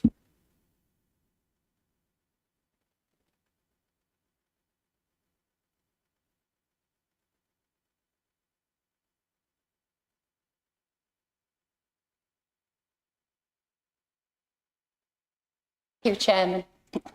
I want to put this into context, Charlotte. I liaised with the Highways Authority 18 months ago, and we agreed. I write a report in a magazine that comes out every 8 weeks, and it's delivered to all the households in Shirebrook and Langlands. And I thought it would be useful for the public to know what was happening in the future, that, you know, the roadworks and road closures, etc. And so it's as a consequence of this, a report went out to the public in advance, and this is why I'm asking the question. What happened to the resurfacing of Park Road, Shirebrook? I was informed by the Highways Authority earlier in the summer that this would take place in August 2024. Have we a new date for the works? Because nothing happened, and I can't report back to the public when they ask me what's happening, so where are we at? Councillor Cupid, please. Thank you, Councillor Dale, for your question, and I completely understand, having visited the road several times. I know it needs resurfacing, and I know we've done lots of temporary repairs as well. So, yeah, thanks for your question. As you note, it's on the capital programme for this year to be fully resurfaced, so it is quite a major scheme. So as a result of it being such a major scheme, and obviously a really long road as well, it requires quite a significant road closure of around 8 days. And because of the school, you'll know more than me, on the road, we are trying to do this during school holidays to try and minimise disruption. It had been hoped, as you know, to do this during the summer, but unfortunately for various factors, and happy to discuss outside, this wasn't possible in the end, and I do apologise for that. So I can confirm the site has now been put out to contract, and because of the length of the closure required and the likely weather conditions that we're now going to face during resurfacing, the majority of the resurfacing works on the road are planned to be carried out during the Easter holidays as the next best opportunity, and that significant enough closure. We will continue, obviously, to reactively maintain the road during this time, though, over the winter. And I know some interim pothole repairs are being done or have recently been done just to some areas. Again, happy to discuss in more detail. As you know, we regularly correspond via email on lots of issues, so always happy to help where I can. But I hope that helps for your community. Thank you. That's fine. Just got a supplementary question. Can the Highways authorities inform me of what's happening? And obviously I put this into the report, but can they keep me updated if it's not going to happen, so I can put it in the report to keep the public informed? Because they do ask. Thank you. Councillor Cupitt, please. Thank you, Councillor Dale. Yeah, happy to keep you updated. We are trying to move to a position where all members know when capital schemes are coming forward. Obviously, it's on one network as well, but I will also keep a personal eye on it and keep you updated as well to double check.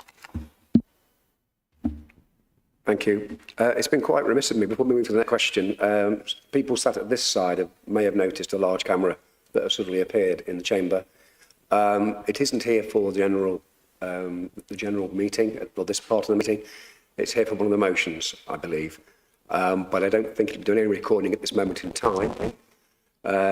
So just to let you be assured of that before we go any further. So it will be for later on in the programme.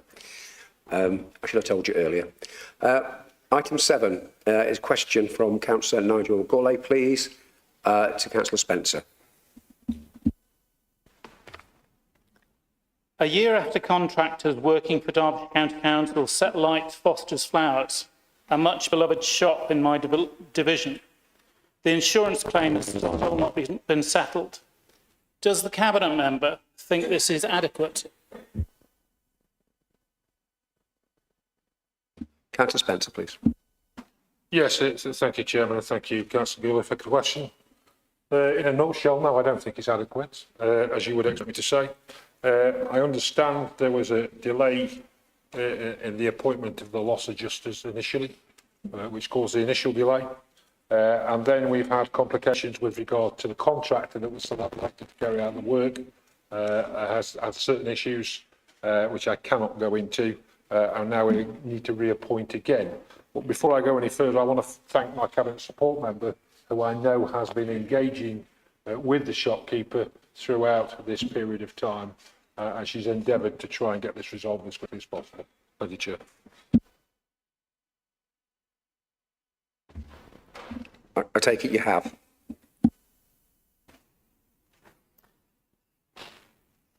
Thank you for that, and Sir Simon, I've been raising concerns with Cabinet members since January and have been given varying reasons for the delays.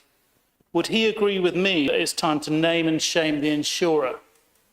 Derbyshire County Council should not be working with a company that seems to be working hard to bankrupt small businesses. Councillor Spencer, please. I get your frustration, Councillor Gourlay, and I also get the frustration of the shopkeeper, but I don't think that is a course of action that will be beneficial to the shopkeeper or to the council. I can give you assurances that officers will look closely at the circumstances prevailing to this particular claim, which is complicated. I have got a detailed explanation, which I'm not able to share in detail because of the commercial sensitivities of it. But I think lessons need to be learned, and hopefully they have been, and hopefully this sort of incident won't be repeated in the future.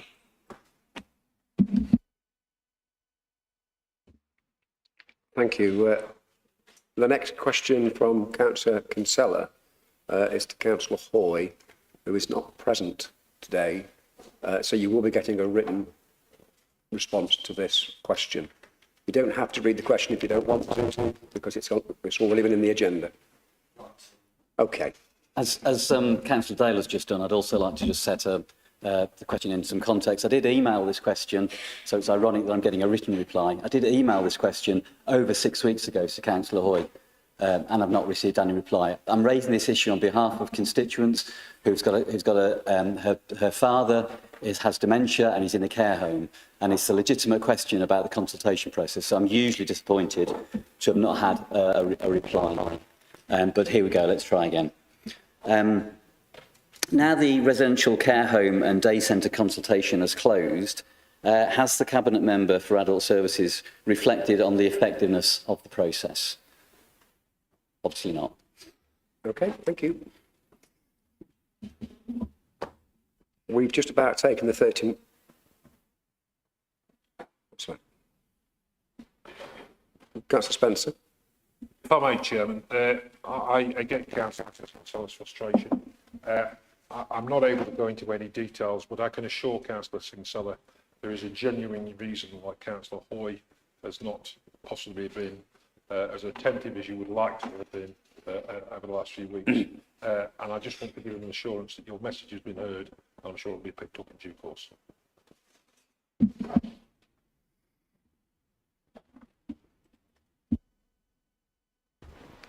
Thank you. The next question is from Councillor Moss to Councillor Rennick. Thank you, Chair. It's quite a long one, so here goes.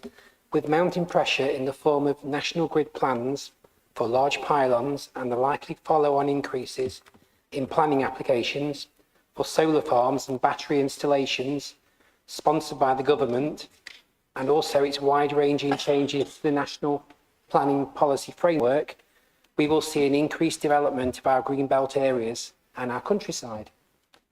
As a consequence, our beautiful landscapes like the Amber Valley, where I represent, could be changed forever. Does the Cabinet Member agree that there is an urgent need to ensure that the Amber Valley and its historic landscapes, parks, gardens, villages, natural beauty and natural history, wildlife and unique landforms should be listed as a national landscape? This was previously known as an area of outstanding natural beauty. And will the Cabinet Member and the Council support an initiative to develop plans to apply for the East Midlands' first ever national landscape, working with local authorities, local groups and Natural England? Thank you. Thank you. I've just realised that Councillor King will be answering this question. Thank you.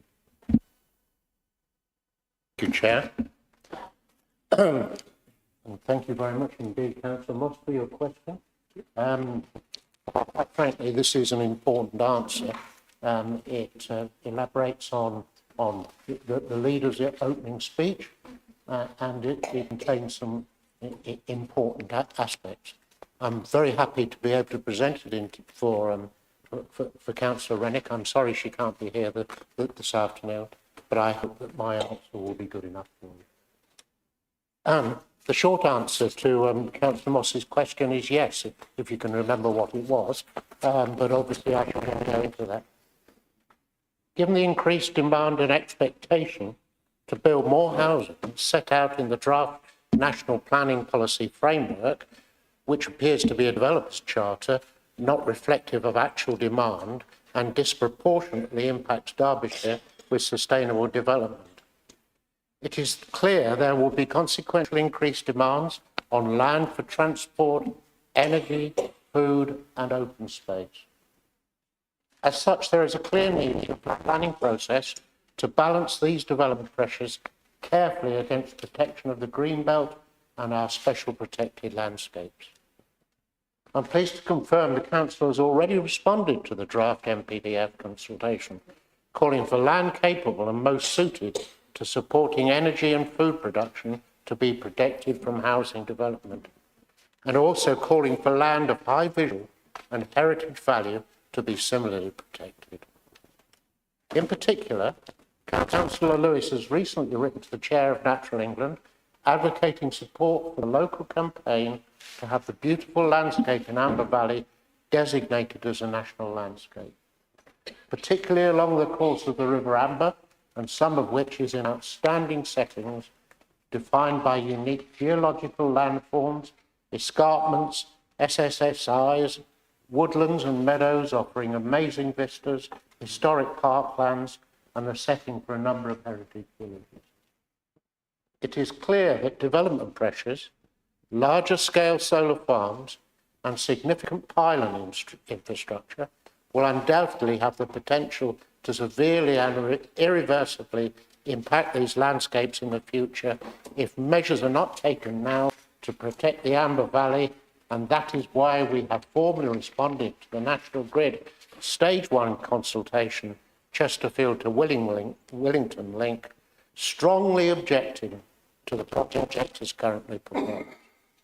We will continue dialogue with the National Grid to explore measures to help mitigate the detrimental impacts of the scheme on the natural and built environment in order to protect environmentally sensitive landscapes, heritage assets, wildlife area and greenbelt. But can I repeat, we have strongly objected to the project. I think it's important we bear that in mind. Thank you. Thank you, Chair.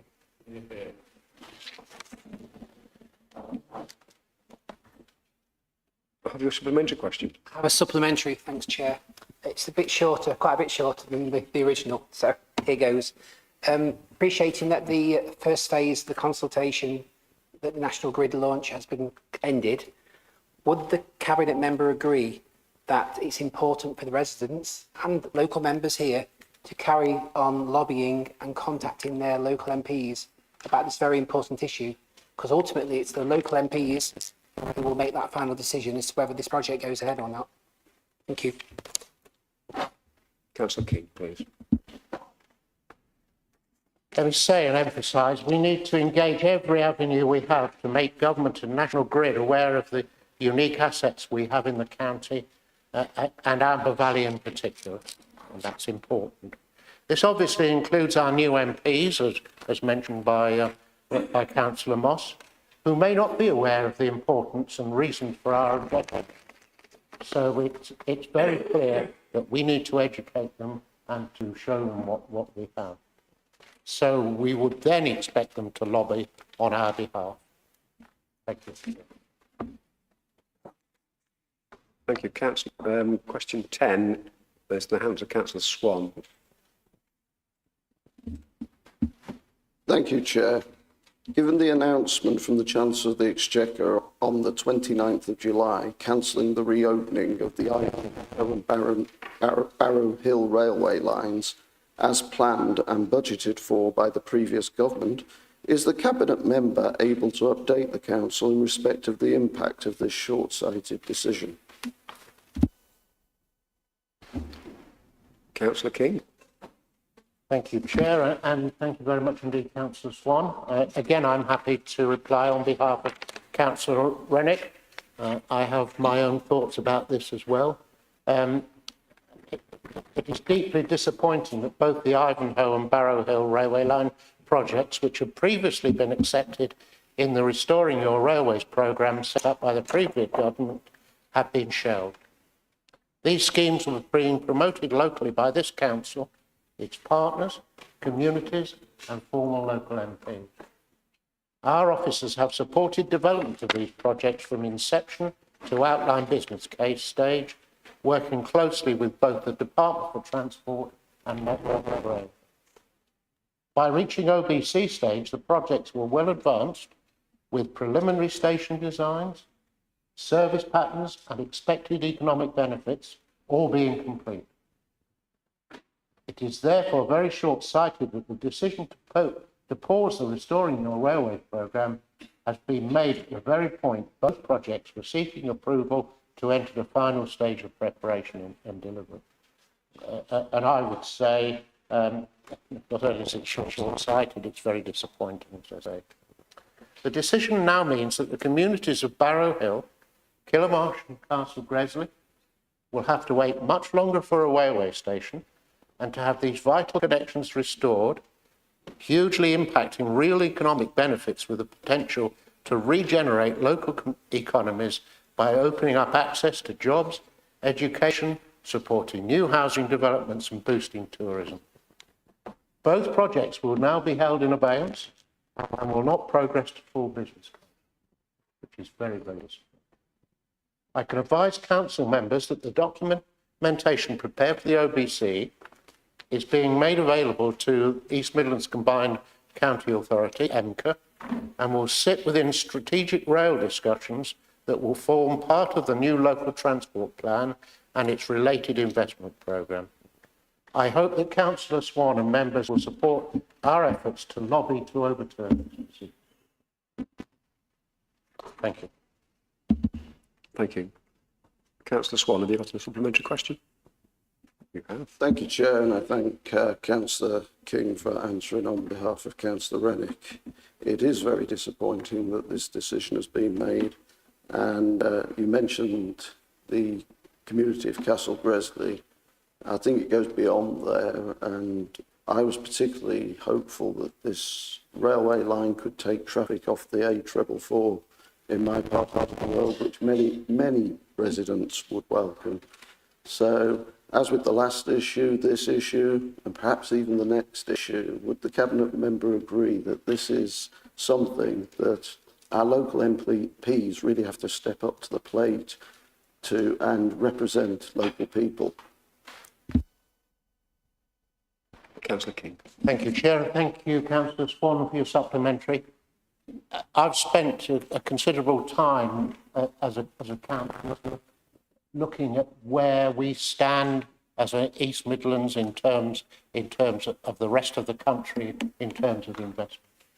And very early, 7 years ago, I suppose now, found out that we, in fact, as the East Midlands, are the bottom region in the UK for investment in transport.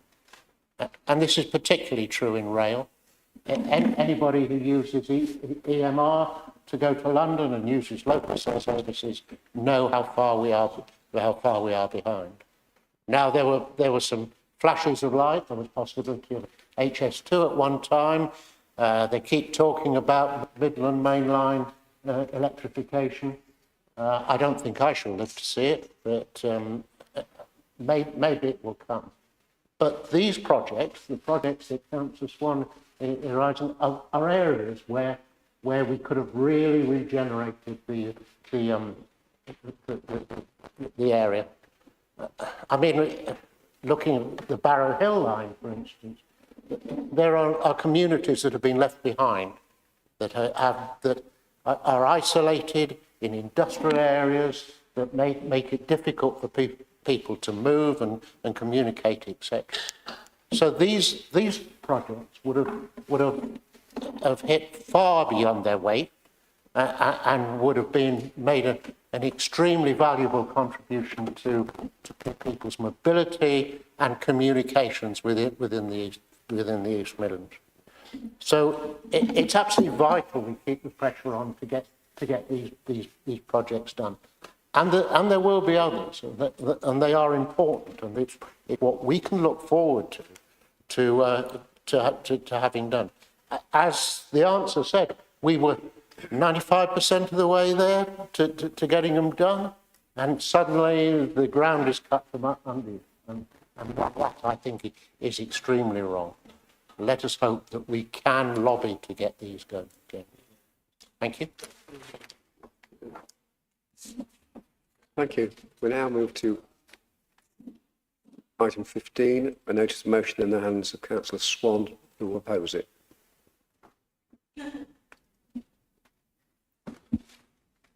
Thank you, Chair. I formally propose the motion as printed in the agenda. I spoke to an 84-year-old woman, worked all her life, obviously now a pensioner, and she told me that she doesn't get out of bed till midday because she didn't want to turn the heating on. And then when she did get out of bed, she had this sort of thermal jacket that she just wore all day long, so she didn't have to put the heating up very high. That's an awful position to put a pensioner in, and there are just too many of those stories. That's the sense of insecurity that eats away at people. Not my words, Chair, but the words of Sir Keir Starmer on the 23rd of April. The hollowest of hollow words, I'm afraid. Following Sir Keir's cruel decision to axe winter fuel payments for 10 million pensioners, Many of them have been put in the awful position of facing the desperate dilemma this winter of whether to put the heating on or to cook themselves a hot meal, as they cannot afford to do both. Sir Keir Starmer and the Labour Party know what they have done is simply wrong. In opposition, they forecast that axing the winter fuel allowance would lead to the deaths of up to 4,000 elderly people, stating that any plans to abolish the payment would amount to the single biggest attack on pensioners in a generation. Yet now in government, they've made the choice to play politics with people's lives. The DWP says that because of Sir Keir Starmer's decision to means test the winter fuel allowance, 70% of disabled pensioners will miss out, while 86% of pensioners living in absolute poverty will stop receiving the payment. By the way, over 2/3 of pensioners living in absolute poverty are women. So a further Labour attack on the sex that Sir Keir Starmer has so much trouble even defining. Despite the stark facts provided by the DWP, the government has formally stated that it does not foresee any significant impact as a result of its cruel move to axe the winter fuel payment. Well, Chair, it's safe to say that many thousands of frightened pensioners in Derbyshire know for sure that it's going to have a very significant impact on their lives. Labour insists that saving the claimed £1.3 billion by axing the winter fuel payment is needed to fix the national finances, and indeed, according to one minister's laughable intervention, to prevent a run on the pound. This, as we all know, is utter nonsense. The winter fuel allowance was already budgeted for, unlike the massive public sector pay rises we've seen in recent months. The government's dishonourable political bluster merely adds gross insult to pensioners' very real injury. The government has made a clear political choice to inflict this policy on pensioners in Derbyshire and beyond, and it is utterly shameful. Unlike all of Derbyshire's Labour MPs who meekly followed Sir Keir Starmer in voting to take away this payment from many thousands of local pensioners, I trust everyone in this chamber today will make their voices heard and vote to protect vulnerable older people this winter.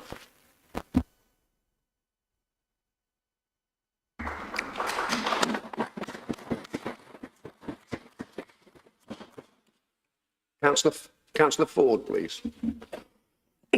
Thank you, Chair. I rise to second and fully support this motion. It's a desperate and vindictive measure that this Labour government are going to inflict on pensions of Derbyshire and, as we've heard, beyond. So I say I'm seconding the motion and I'm reserving the right to speak. Councillor Dixon, please.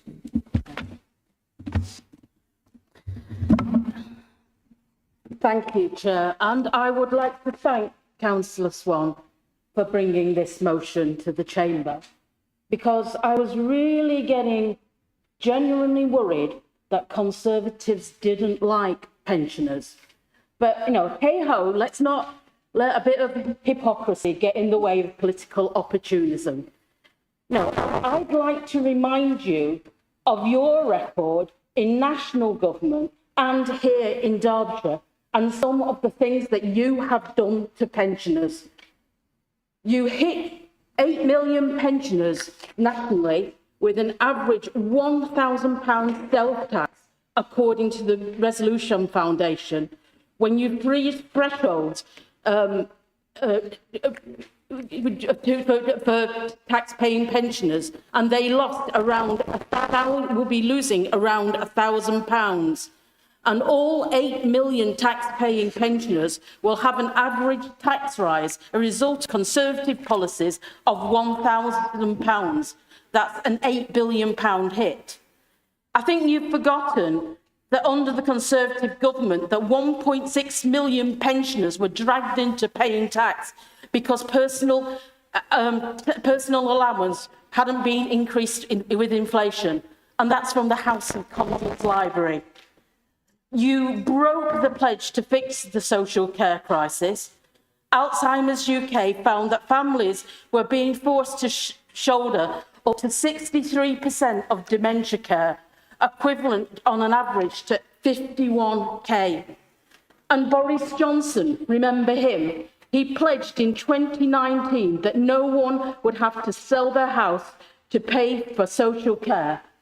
But in 2020, the Daily Mail, which is that bastion of left-wing journalism, reported that 17,000 pensioners were forced to sell their homes to pay for social care. In 2021, Rishi Sunak's decision to scrap the triple lock for 2 years lost pensioners £520 in 2020 and subsequently £2,600 over the next 5 years. So overall, under the Tories, we have seen pension poverty rise to a 15-year high, and DWP stats say there are now 2.1 pensioners living in poverty. That's 1 in 5 pensioners. So nationally, the Conservatives have taken much more out of pensioners' pockets. And let's look at our record here in Derbyshire. Because of your financial mismanagement, sorry Simon, of the budget, we're now facing unprecedented cuts across the county. And let me remind you where some of those fall. Cutting of discretionary funding for telephone and one-to-one befriending activity, which would decrease socialisation for the disabled, ill and elderly. Sometimes the money for this, the money from the county council is the sole funding stream for these charities. You have cut social activity grants to provide social inclusion activities, including Borowash Homelink, that provides social activities for older people in Erewash. You're proposing to cut Age UK's funding to provide an advice brochure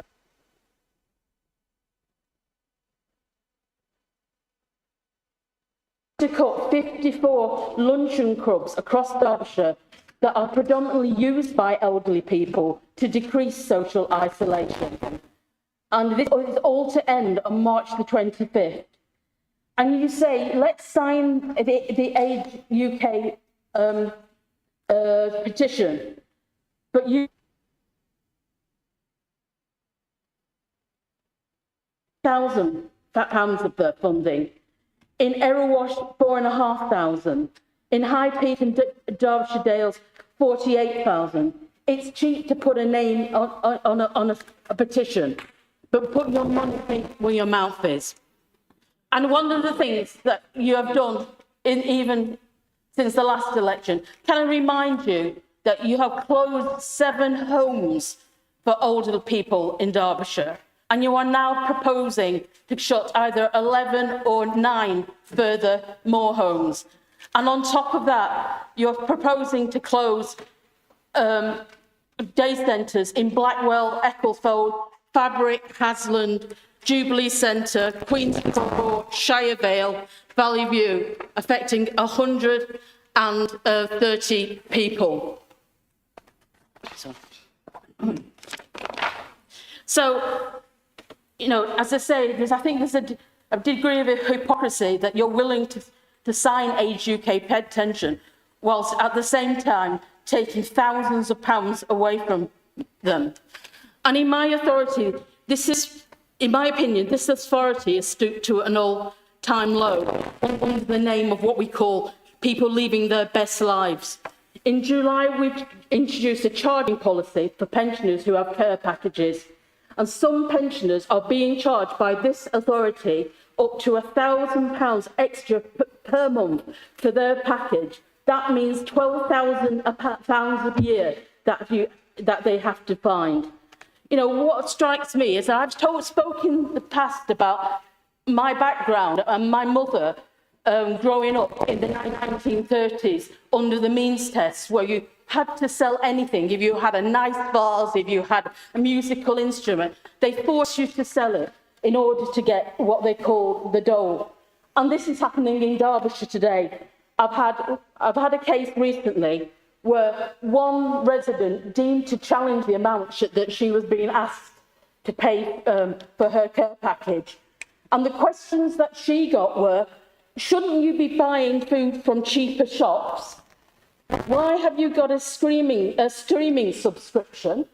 Well, maybe that's because her grandchildren came round and wanted to watch Disney+. Why do you buy clothes from a certain shop and another sort of shop? Why did you buy a takeaway? Why do you have a credit card? I think you should be really proud of yourself. In July, you managed to take Derbyshire back to the 1930s. It really feels like the mean test. So I hope you're all proud of what you're doing.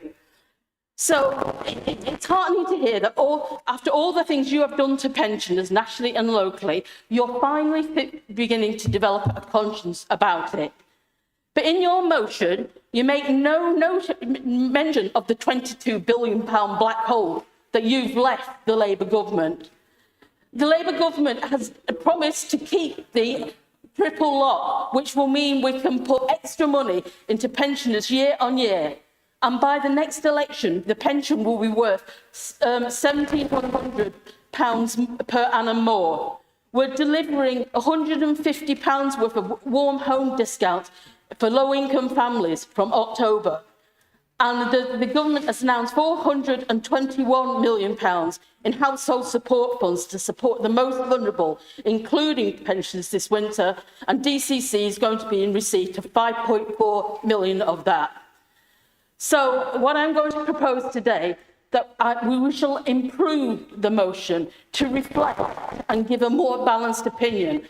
And I'd like to table some amendments, and I'm happy to circulate them now.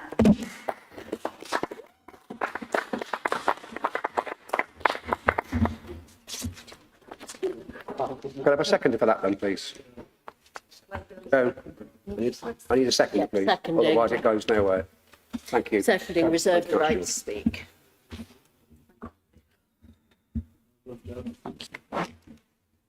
Where's the camera?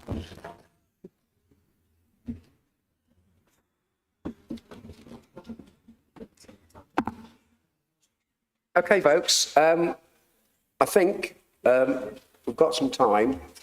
I think there ought to be a 5 or 10 minute adjournment so we can read this and look at it and give it some thought. We'll also have a toilet break for those people that need one.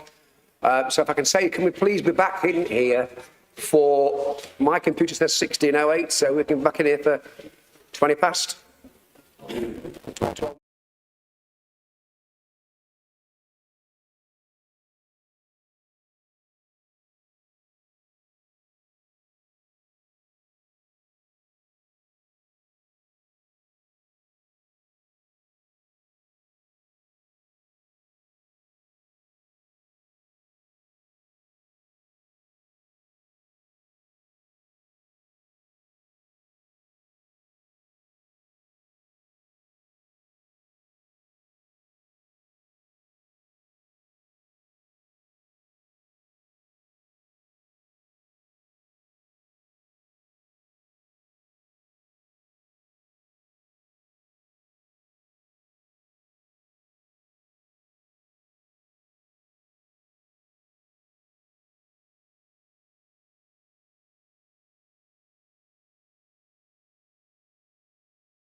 Light off, please, because I'm aware that all those lights were for the original amendment, which we are now not discussing.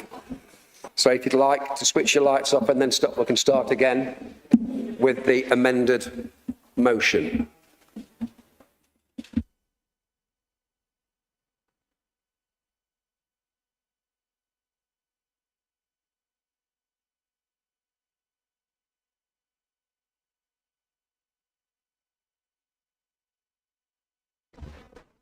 Okay, the way I see it, it's the one that's coloured blue are the bits that are important because they're the ones that are actually included in the motion. So it's those areas that they want to be added there that we are discussing at this moment in time. So if anybody wants to if anybody would like to start to say things on the amended motion. Councillor Lewis, then, please. Thank you very much indeed, Chairman. I wasn't sure if Councillor Dale had his hand up in specific to that. From my perspective, Chairman, I just want to highlight a few things that are marked in blue, which mean that I can't support the amendment to the motion. In the first bit, this marked blue on the kind of the second page here, it talks about well, it talks about all sorts of things, but it does make it with regard to what we're doing, bringing ourselves into alignment with other local authority areas with regard to charges and fees, etc., that we make as a local authority. It brings us, as I say, into alignment with those other areas, and it's still, relatively speaking, a relatively generous package compared to some other local authority areas. And yet, knowing this here, even though that we have this particular picture right across the country with regard to charges, that Sir Keir's government still chose to cut the pension credit, and that's just unforgivable.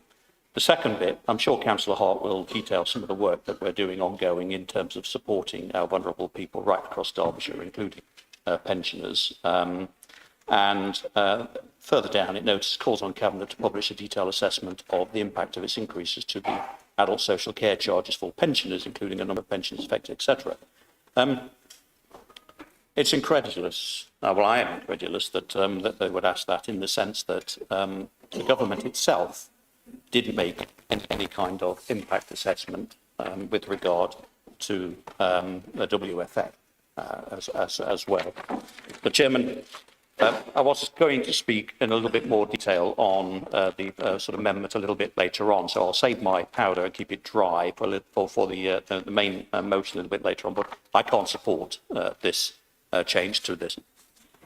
Thank you, Chairman. Councillor Spencer, please.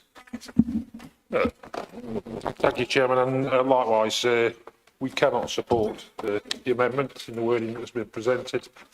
And as a consequence, Chairman, I move we get on with the vote.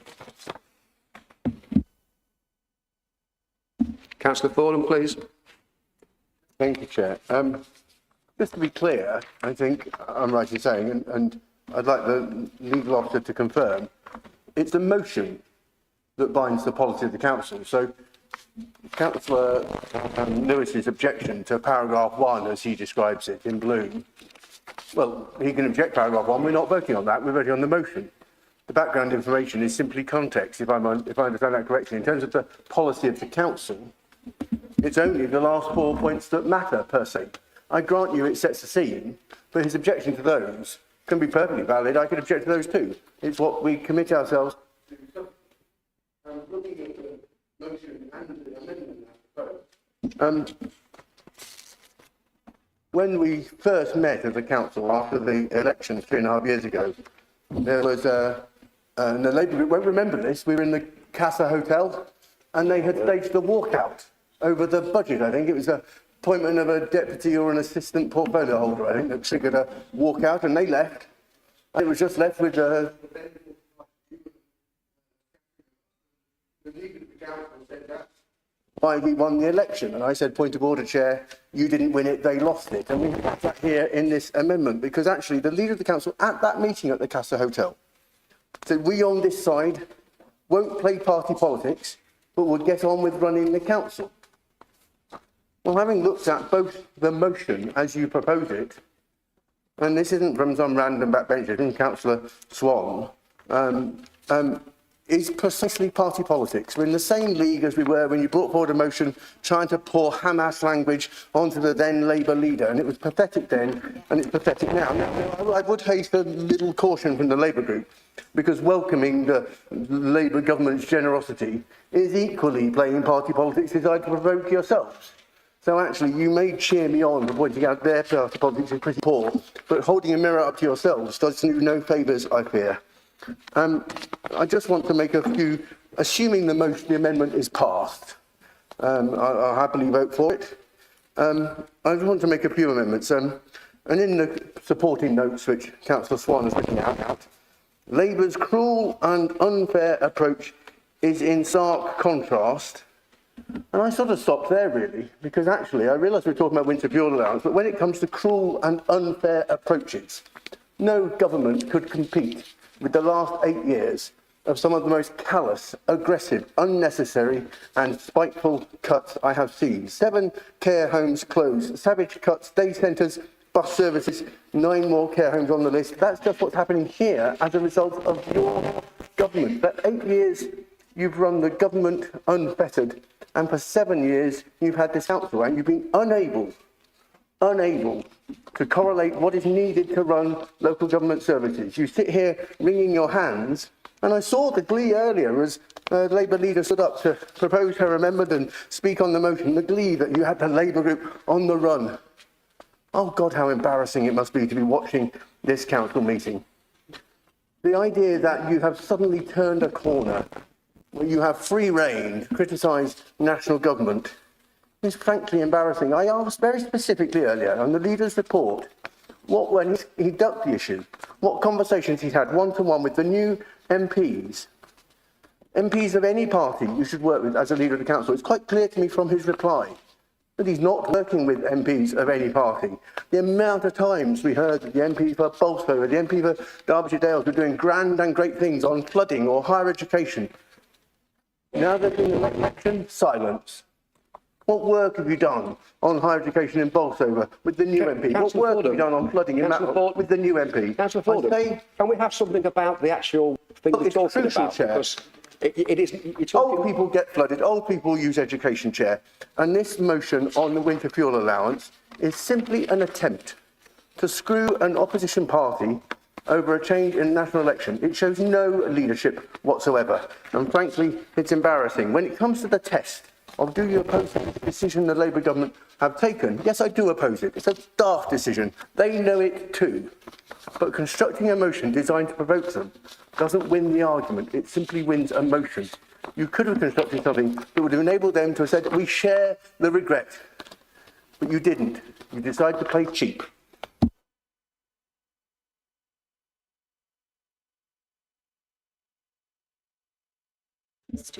Councillor Dale, please. Councillor Fordham asked a direct question. Now, I haven't worked with the new Bolsover MP around the post-16 provision because she doesn't care about it, quite frankly. She's expressed no interest whatsoever in it. And the last MP worked his socks off to achieve it. And what's worse, actually, is there's real fear that the project will even continue because the rate that the new Labour government are slashing projects like the Barrow Hill line, they've placed the Avenue School under threat. So whether or not that project even goes ahead as a result of this new Labour government, it remains to be seen. Yeah. Councillor Swan, please. Thank you, Chairman. It's a political motion. It's about a political decision that the government has made, so you tend to get political answers in response. Cruel, callous, they're words, aren't they? Words that I think thousands of sub-postmasters probably feel about that prize buffoon, Sir Edward Davy. So we'll have no lectures from that area. Thank you very much. Under Rule 16.1, Chair, I think we should bring the amendment to a vote.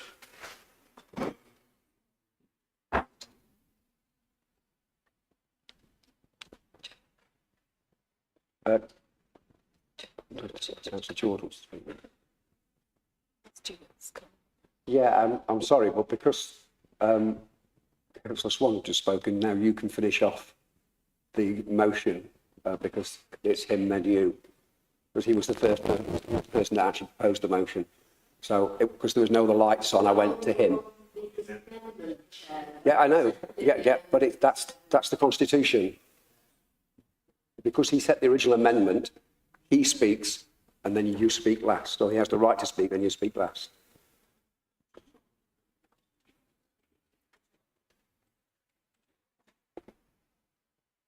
So, Councillor Dixon, if you wish to say anything about your amendment before we move to the vote. Okay, thank you. Okay, then, so we'll then move to the vote, please. On the amendment. On the amendment.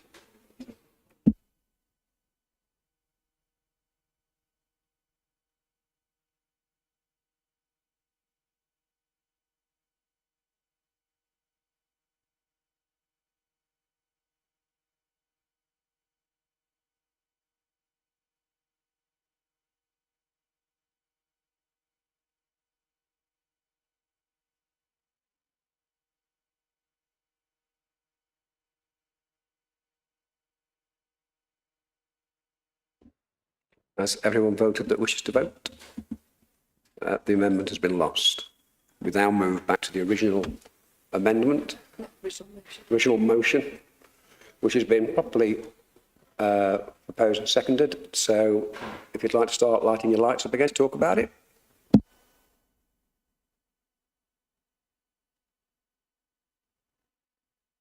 Councillor George, please. Thank you very much, Chair. I'm afraid there's been a lot of political posturing, a lot of words made which don't actually mean very much that have been bandied about. What's actually happened in the last 3 or 4 years to fuel bills and to pensioner incomes is that fuel bills have gone up while pensioner income down. Fortunately, in the last year, then we've actually seen fuel bills come down. Last winter, the average fuel bill was around £2,000 a year. This winter, it'll be around about £1,700 a year. Those of you who are still awake at the end of this council meeting will note that even for those older pensioners on the higher rate of £300 winter fuel allowance will be paying pretty much the same for their fuel bills as they were last winter. We didn't hear any complaining from that side about pensioners and the fuel bills that they were paying last winter, did we? When they're exactly the same as the bills that they'll be paying this year.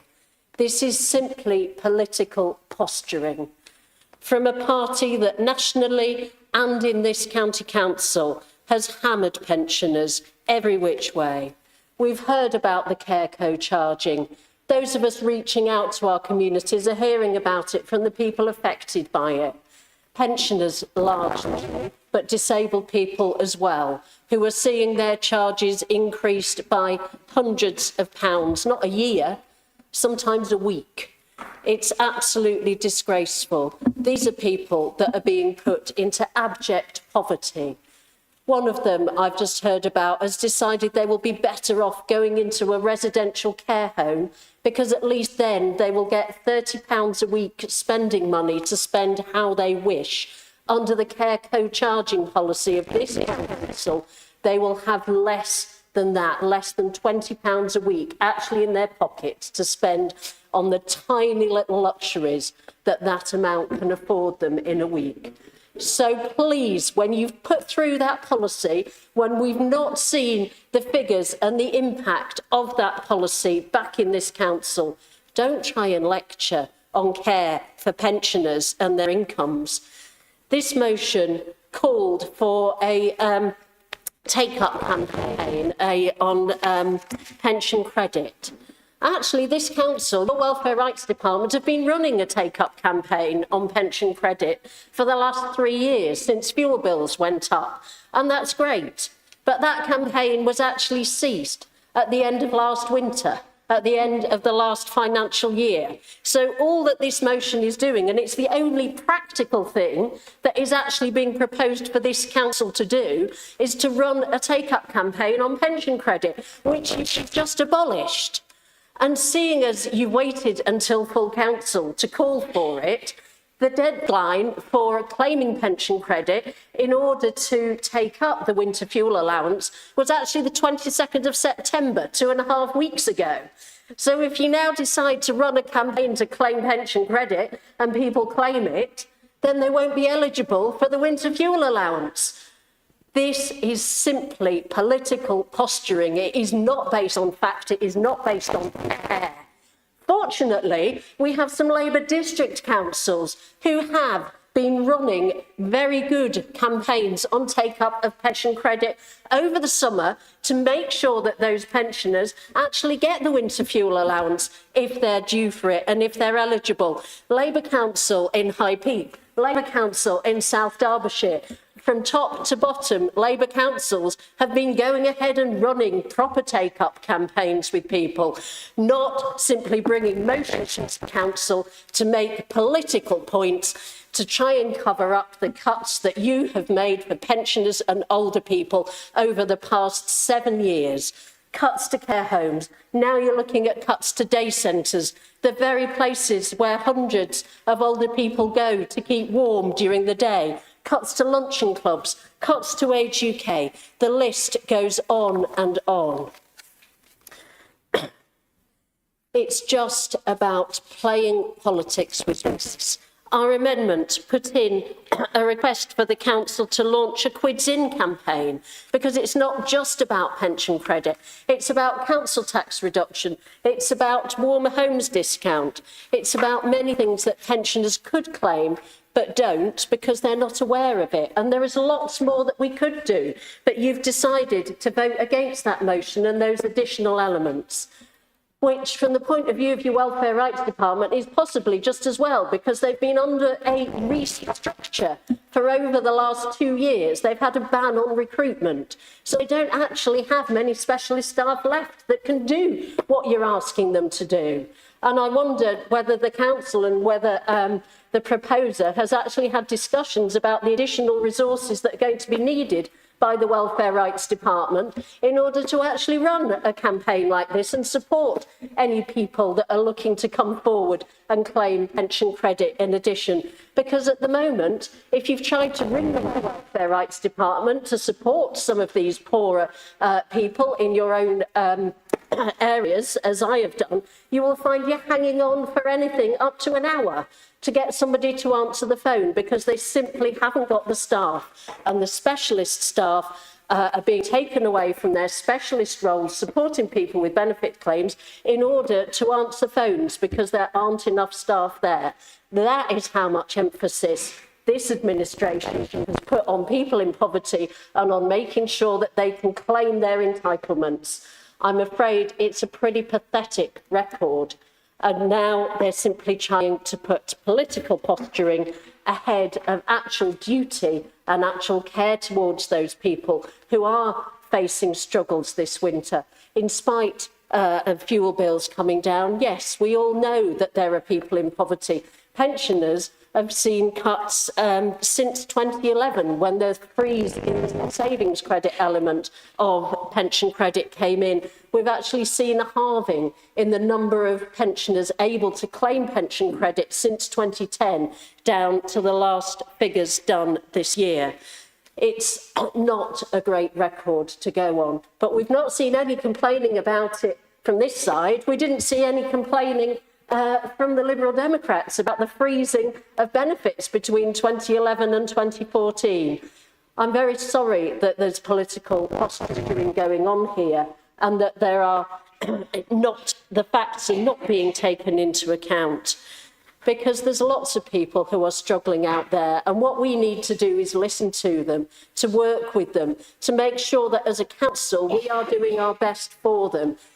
This motion does nothing to do that. It's simply hollow political posturing from a group who are scared of elections coming up next year, and that people will realise all the policies that they are bringing in to cut day centres, cut care homes, charge more for care in people's own homes, forcing them into poverty and cutting the voluntary sector and the very services that support those most vulnerable people as well. Shame on you. And I'm very sorry that you didn't support the amendment, because at least then we could have had some proper constructive actions to arise out of this. But you can still do that, and I hope that this council will.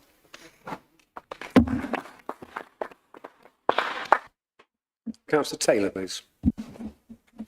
Thank you very much. I'd like to talk about rural poverty. In the rural areas, we have no mains gas, we have an ageing population. We have to rely on oil, colour gas and electric heating, which is a lot more expensive. A lot of our housing is older housing stock, lacking in insulation and more exposed to weather, i.e. in the fields, in the villages. Many of our houses in rural areas are Grade 2 listed, making it impossible to fit double glazed windows and other insulation materials due to planning constraints. The winter fuel payment helped with the bills in the cold weather when it costs go up. It helped a lot of people I know are going to miss it and be included. Taking it away is cruel, and if comments are correct, it will achieve little extra income for the government. Please reconsider this poorly thought out decision and reverse it. I fully support the motion. Thank you. Councillor Lewis, please. Thank you very much indeed, Chairman. Oh, we've heard some stuff in this chamber today. It's a shame we can't bottle the hot air that has been emitted here, particularly on the other side of the chamber. I'm not going to take lessons from Labour on this particular issue, particularly Derbyshire Labour, who closed a whole slew of day centres and care homes by stealth. And I can't even remember how many children's homes were closed by the opposition, again by stealth. I think it was somewhere in the order of 30 or more. As I said earlier, Councillor Hart will outline some of the work that is going on, that we are going to be working with our communities in trying to get that key message across about applying for what is due to them, so that we can ameliorate the effects of Labour's heartless cuts to the winter fuel allowance. Just to correct Councillor George, bills have gone up recently by, on average, 10% for £149 for households. That's despite Keir Starmer saying that they were going to come down and they would cap them, etc. That hasn't happened. I said in this chamber last time that we would give the new government and the Prime Minister the benefit of the doubt. I have to say, I can no longer do that. They are perhaps the worst government that we've seen in a generation, and have managed to prove it within a few weeks of getting into Parliament. They're the worst government we've ever had that I can remember. Councillor Lewis, if you go outside, yes. Can you sit down for a moment, please? We've heard lots of rhetoric from both sides, and only one side is so far has interrupted anybody. So could you please show the same generosity that others have to you? I just don't want it. I don't feel well enough for it. Okay, thank you. Carry on, please. Thank you. Just to underline that, the worst government we've had in a generation. I have to say as well, no equality impact assessment was carried out by Labour on the winter fuel allowance cut. By its own advice, the Labour Party's own advice, that this policy could potentially kill up to 4,000 pensioners. They went against even that advice. In opposition, Rachel Reeves hopped on about things such as sleaze, cronyism, corruption, and yet Labour has walked into its own sleaze, cronyism and corruption allegations relatively recently. By one measure, Sir Keir Starmer has received, since 2019, £107,000 in gifts. That's quite startling. Luxury items like concert tickets, football tickets, designer clothing. etc. There are investigations into breaches of parliamentary standards, particularly around the Lord Arley allegations, etc. Rachel Reeves also said, since coming into government, that this is the worst economic inheritance since World War II, a total fantasy. Up until relatively recently, we were actually turning a corner quite significantly economically with and likely lowering interest rates, etc. We'd made that landscape a little bit better for what Labour inherited. And then they talk about this £20 billion black hole that suddenly emerged in the nation's finances in recently. Let's explore that a little bit, shall we? £9.4 billion above inflation public sector pay rises. They lost £9 billion, or potentially losing £9 billion in tax receipts from North Sea oil and gas. They've spent going to spend £8 billion on an GB Energy, which is a company that's actually not going to do anything. What the Infrastructure Bank does, which is a £22 billion fund. And yet, what they cut, Chairman, is that £1.3 billion from pensioners' winter fuel allowance. That, Chairman, is the Labour Party that we are dealing with. Thank you. Councillor Hart, please.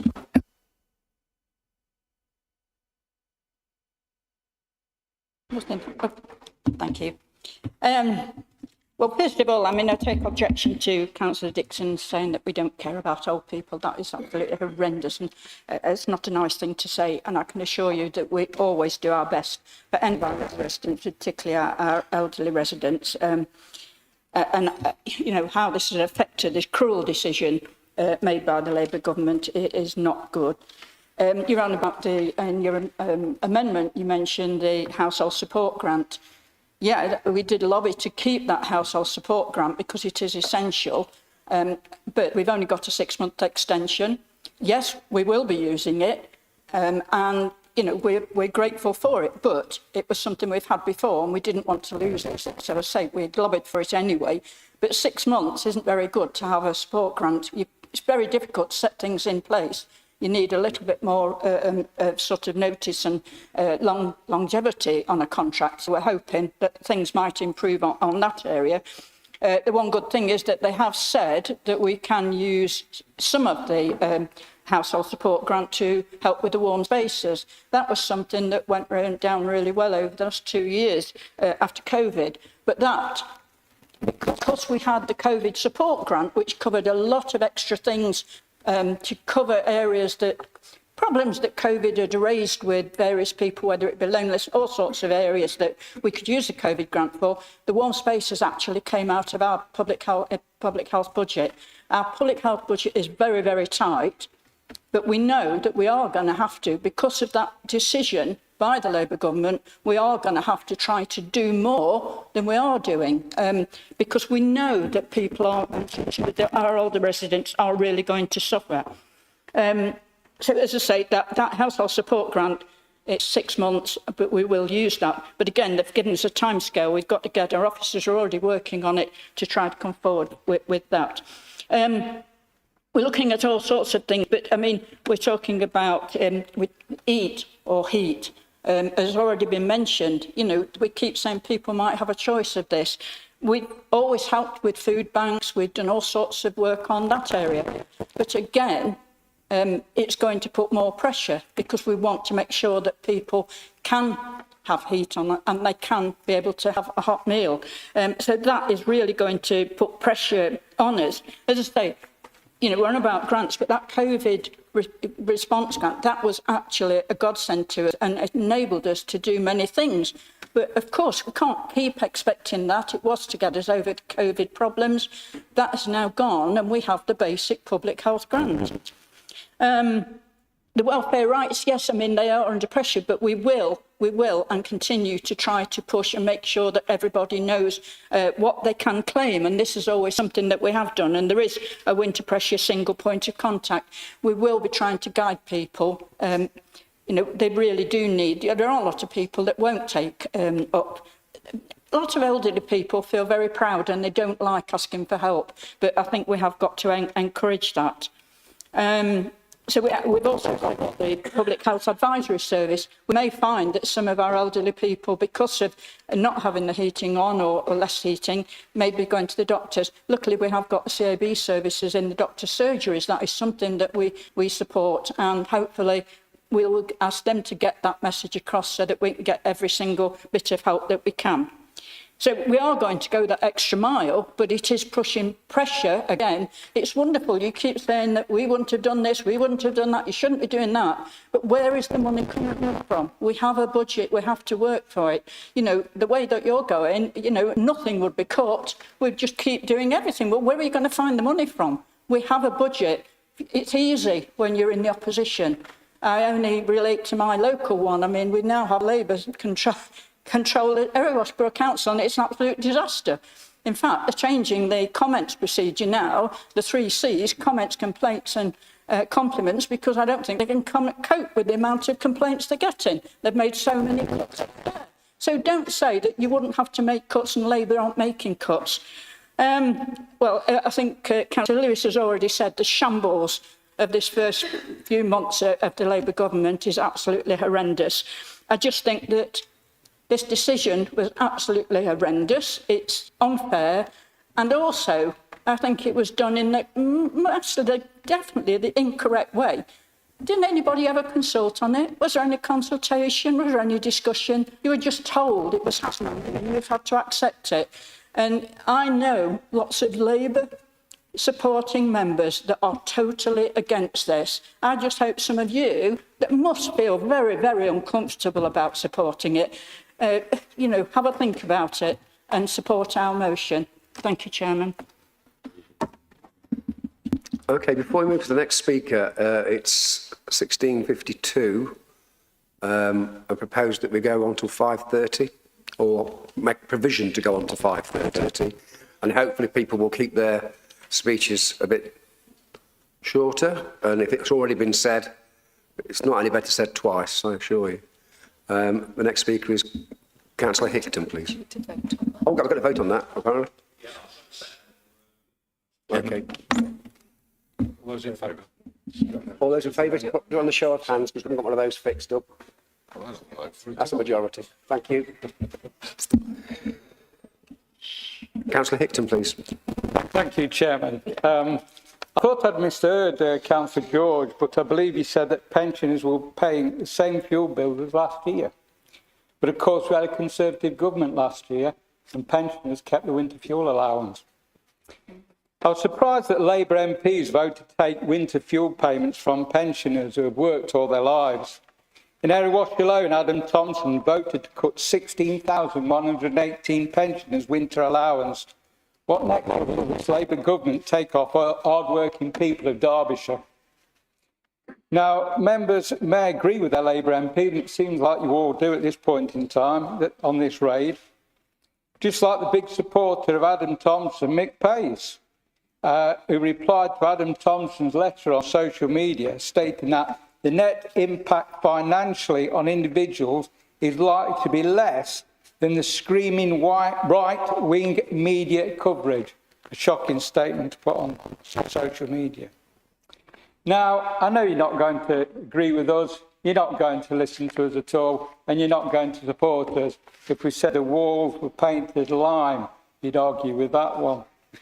But maybe you'll agree with this one, this statement, and it's not mine.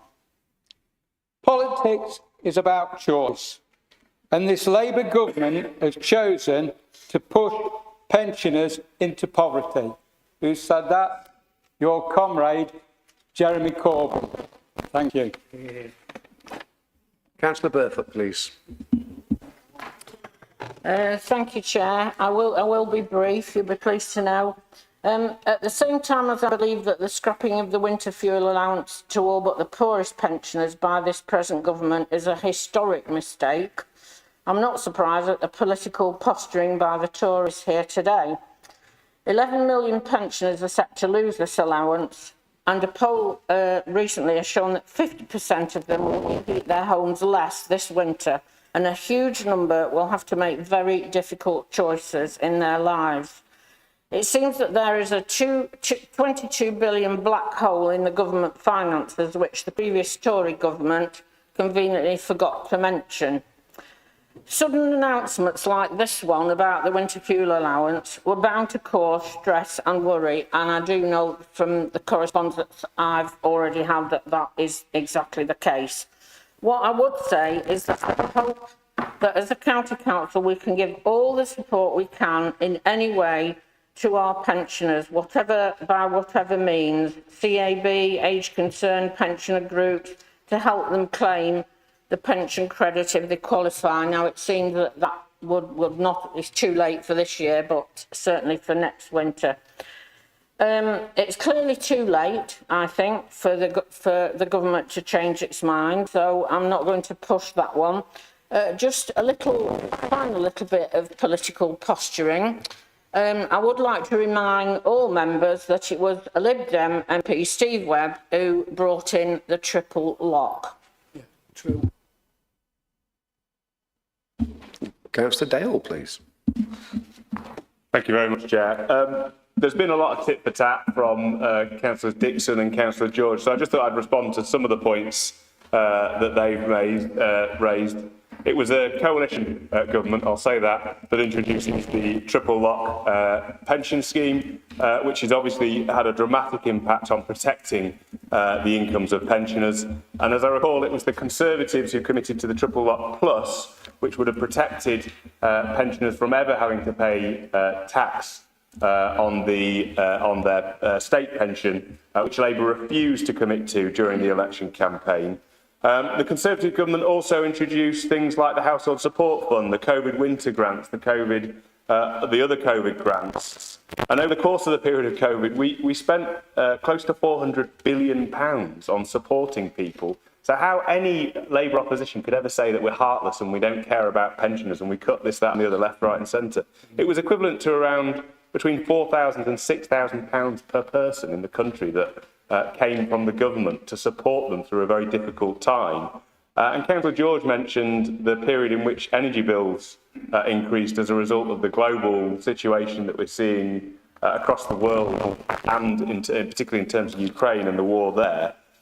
During the 2022-23 financial year, the government spent £51 billion. And I recorded from the internet, it says it was one of the largest support packages in Europe, again, to support people through the worst excesses of high energy bills and that really difficult period that we all felt the pinch through. Councillor George referred to the freezing of benefits in 2011 to 2014. I think if you went back to that point, you would find that most opinion polls at the time most people agreed that the welfare bill in the country was far too high. And I think it was the right decision to do that. And actually, even Keir Starmer right now thinks that the welfare bill is far too high because he's already made several indications that he intends to cut it, as does Rachel Reeves through the budget. Councillors George and Dixon mentioned the Quids In campaign. I'm interested to know, though, what other benefits would be available to pensioners after Rachel Reeves has finished with her budget later this month, because by all accounts from the media, she's planning to cut virtually all the other benefits like free bus passes and council tax discounts. And then finally, there was some mention of take-up campaigns in certain district councils, and I note that there was absolutely nothing in my district council that I saw, no posts on social media, nothing to promote take-up of pensioner credit. At the same time as our local MP voted to remove winter fuel allowance from 20,000 residents in North East Derbyshire, which, in my opinion, was a disgraceful thing to do. And I think it's really telling that she's getting quite the barrage of complaints on social media and so many people saying that they wrote to her about this issue and she hasn't even had the decency to respond to them. I think that's really, really telling of the nature of this Labour government and how they treat people having been elected in the way that they did at the last election. Thank you, Chair.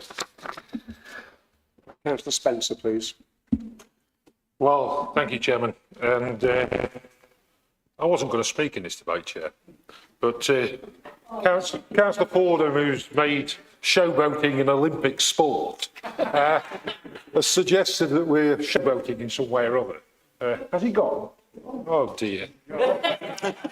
Oh dear. He's let his voters down again. And then we've got, you know, there was books written about the famous five. We've got the elusive 9 in Derbyshire. The elusive 9 MPs who can't be found by the people they're supposed to be speaking up on behalf of. My MP is a guy called Whitby. He calls the Ashbourne Relief Road, or the Ashbourne Bypass, that relief road thingy. And he's on the record as doing it. And, you know, he's been invited to 16 meetings that I know of and failed to turn up. He's failed to listen to the views of the people he's there to represent. He's so busy in the city of Derby looking after the people of Mackworth, I understand. Let me talk about the reforms that should have taken place many years ago. Andrew Dilnott in 2010 put forward a reform package that would have changed the face of this country for many years to come. And it was a reform package that tackled the issues of elderly care. It was a reform package that would have created a marketplace for the provision of elderly care, and the maximum bill that elderly people would have paid is about £80,000 for their care costs. They wouldn't have had to lose their homes, they wouldn't have had to address the challenges they have to address in old age, and they wouldn't have had to deal with the pressures that we see today.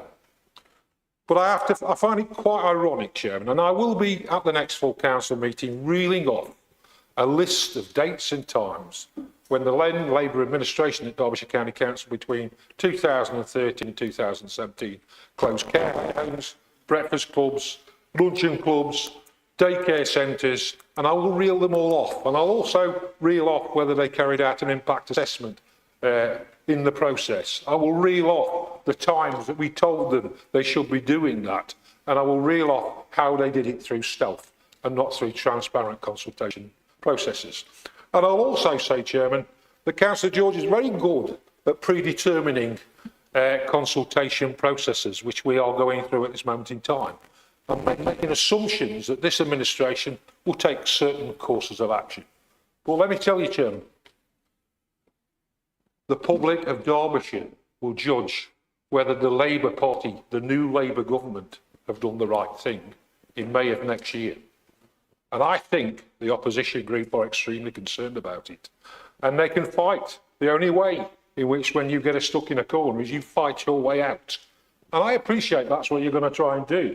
But I tell you what, your colleagues in Parliament have put you in an invidious position.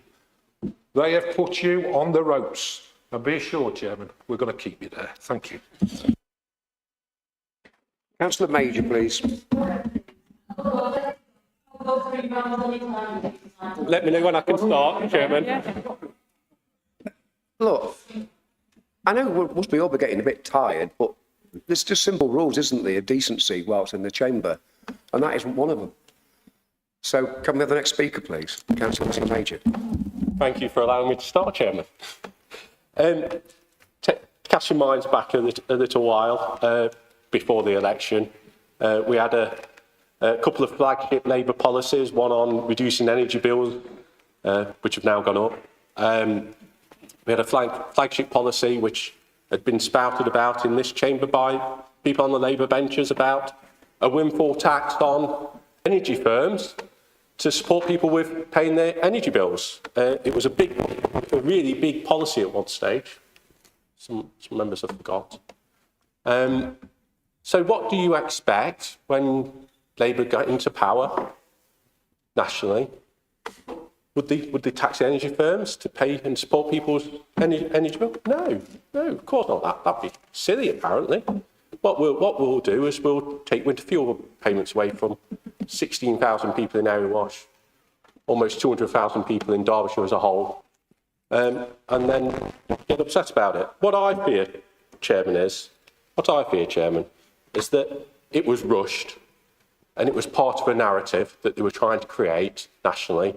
They wanted to say they'd been left a mess and we have to do painful things.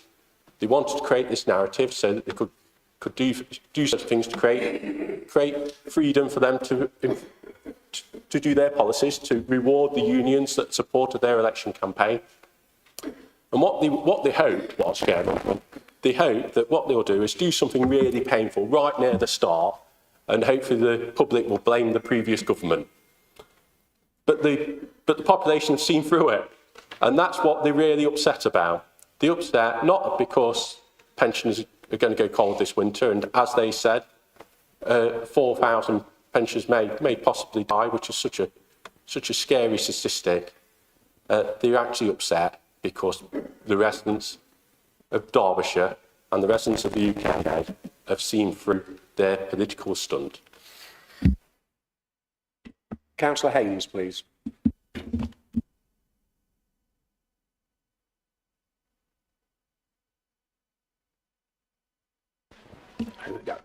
I'd just like to bring the possible cuts to the CVS service that you are possibly going to do over the next few months.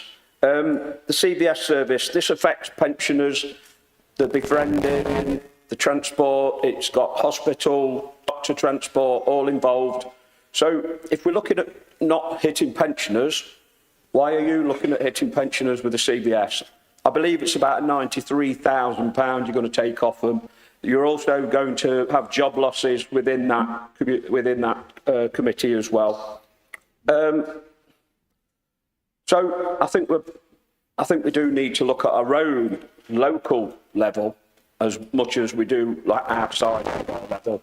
These services are vital to our community and vital to our pensioners that need to get to the doctors, need to get to the hospital, and they're going to lose it. So that's all I would like to say. Thank you. Thank you, Chair. Thank you. Councillor Ford, please. Yeah. Thank you, Chair. It's been an interesting afternoon, hasn't it? A very brief check on the internet, and I can see Mr Miliband is spending over £33 million, 22 million on a dubious carbon capture scheme that many feel in 4 or 5 years will need very, very expensive refinancing, if it ever works, if it ever gets off the ground. It's committing over £11 billion to overseas climate change aid, whatever that means, wherever that goes, probably in a nice Audi or BMW or a Mercedes for one of the friends who live overseas. The 20 billion pound black hole that we often get quoted, that yet very many economists have yet to see any actual physical sight of, because there's been nothing ever really produced to prove that there is a 20 billion pound black hole. It's just an excuse from a pretty well failing Labour government to try and tarnish a government that was on the way back. But we can expect that, can't we? We can expect that. That government, by the way, that failed Tory government now is only 1 point behind this modern, endeavouring, encouraging Labour government in the polls. I wonder why they're so much concerned about next year's election. If I was a Labour politician, I think I'd be a little bit nervous right now, bearing in mind what we know is going to happen. So, yeah, go on. I can't support the Labour motion. We've already gone through that. But what I am going to do now is call for a recorded vote, and so we can end the debate and move forward. Thank you, Chair. One second, please. I've got 3 other speakers, which includes Councillor Swan, to finish off the actual motion. Stood up for the recorded You stood up for the recorded vote, Chair. Oh, and when it comes time to the vote, we'll have a recorded vote. Yeah. We want an acknowledgement of.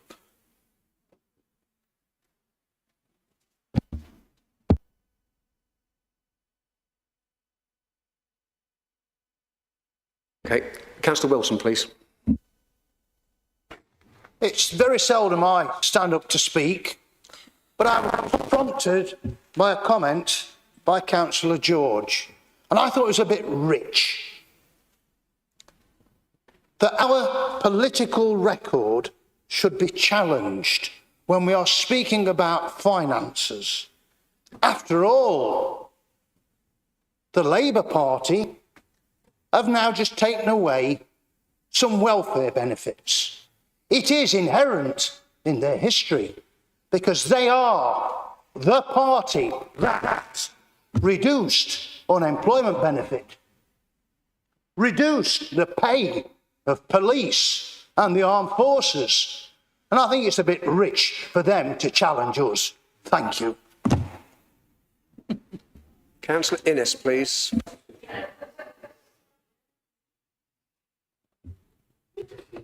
Yes.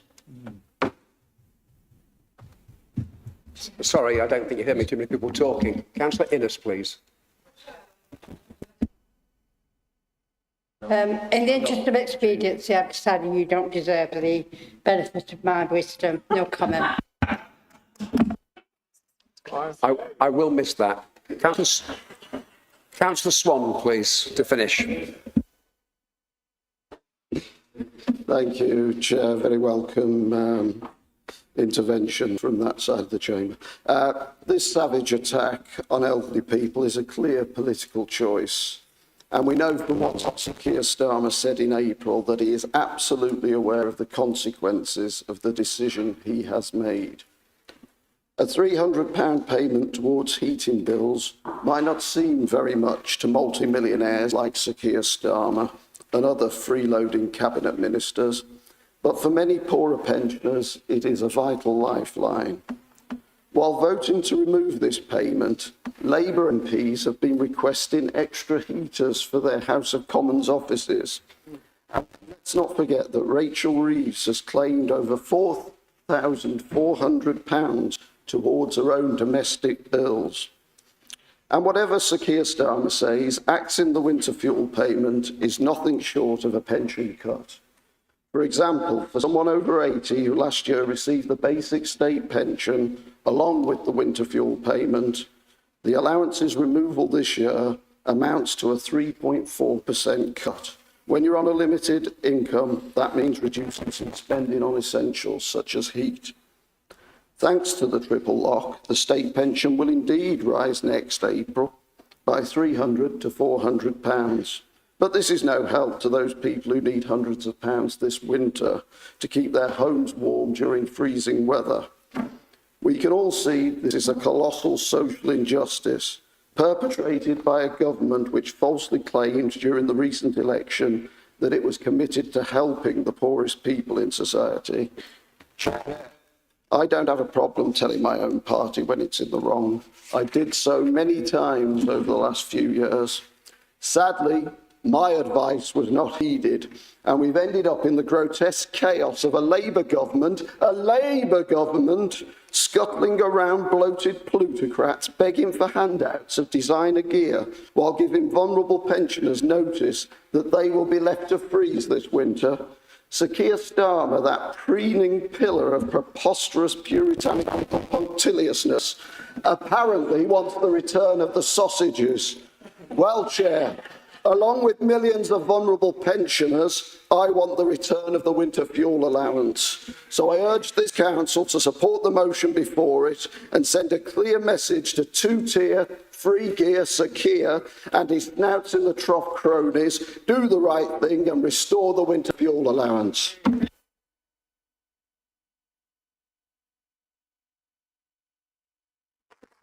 Okay, this is going to be a recorded vote. Please listen out for your name.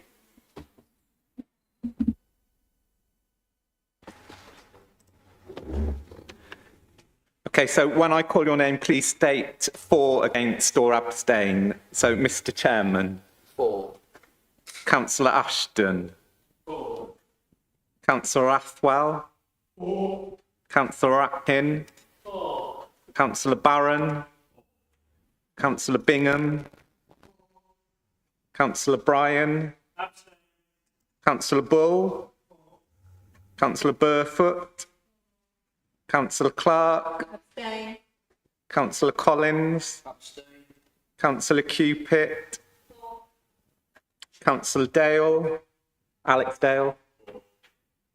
Councillor Otherdale has left. Councillor Dixon. Councillor Muller.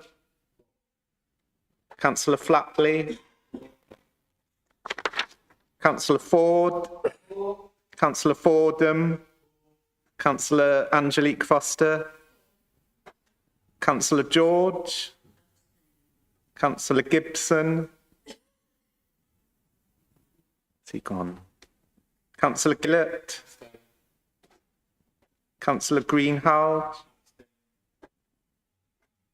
Councillor Gruby, Councillor Gourlay, Councillor Hart, Councillor Hayes, Councillor Haynes, Councillor Hickton, Councillor Hobson, Councillor Eiliff, not here, Councillor Innes, abstain was that? Yeah. Councillor Kinsella, Councillor Kemp, Councillor King, Councillor Lewis, Councillor Major, Councillor Mihaly, Councillor Moss, Councillor Murphy, Councillor Niblock, Councillor Parkinson, Councillor Ramsey, Councillor Rose, Councillor Siddle, Councillor Spencer, Councillor Stevenson, Councillor Swan, Councillor Sutton, Councillor Taylor, Councillor Wilson, Councillor Woolley, Councillor Yates. Motion is 1. So I declare the motion carried. Thank you for your attendance today. Thank you for your good humour on the motion, as though it was quite a political debate. Have a safe journey home.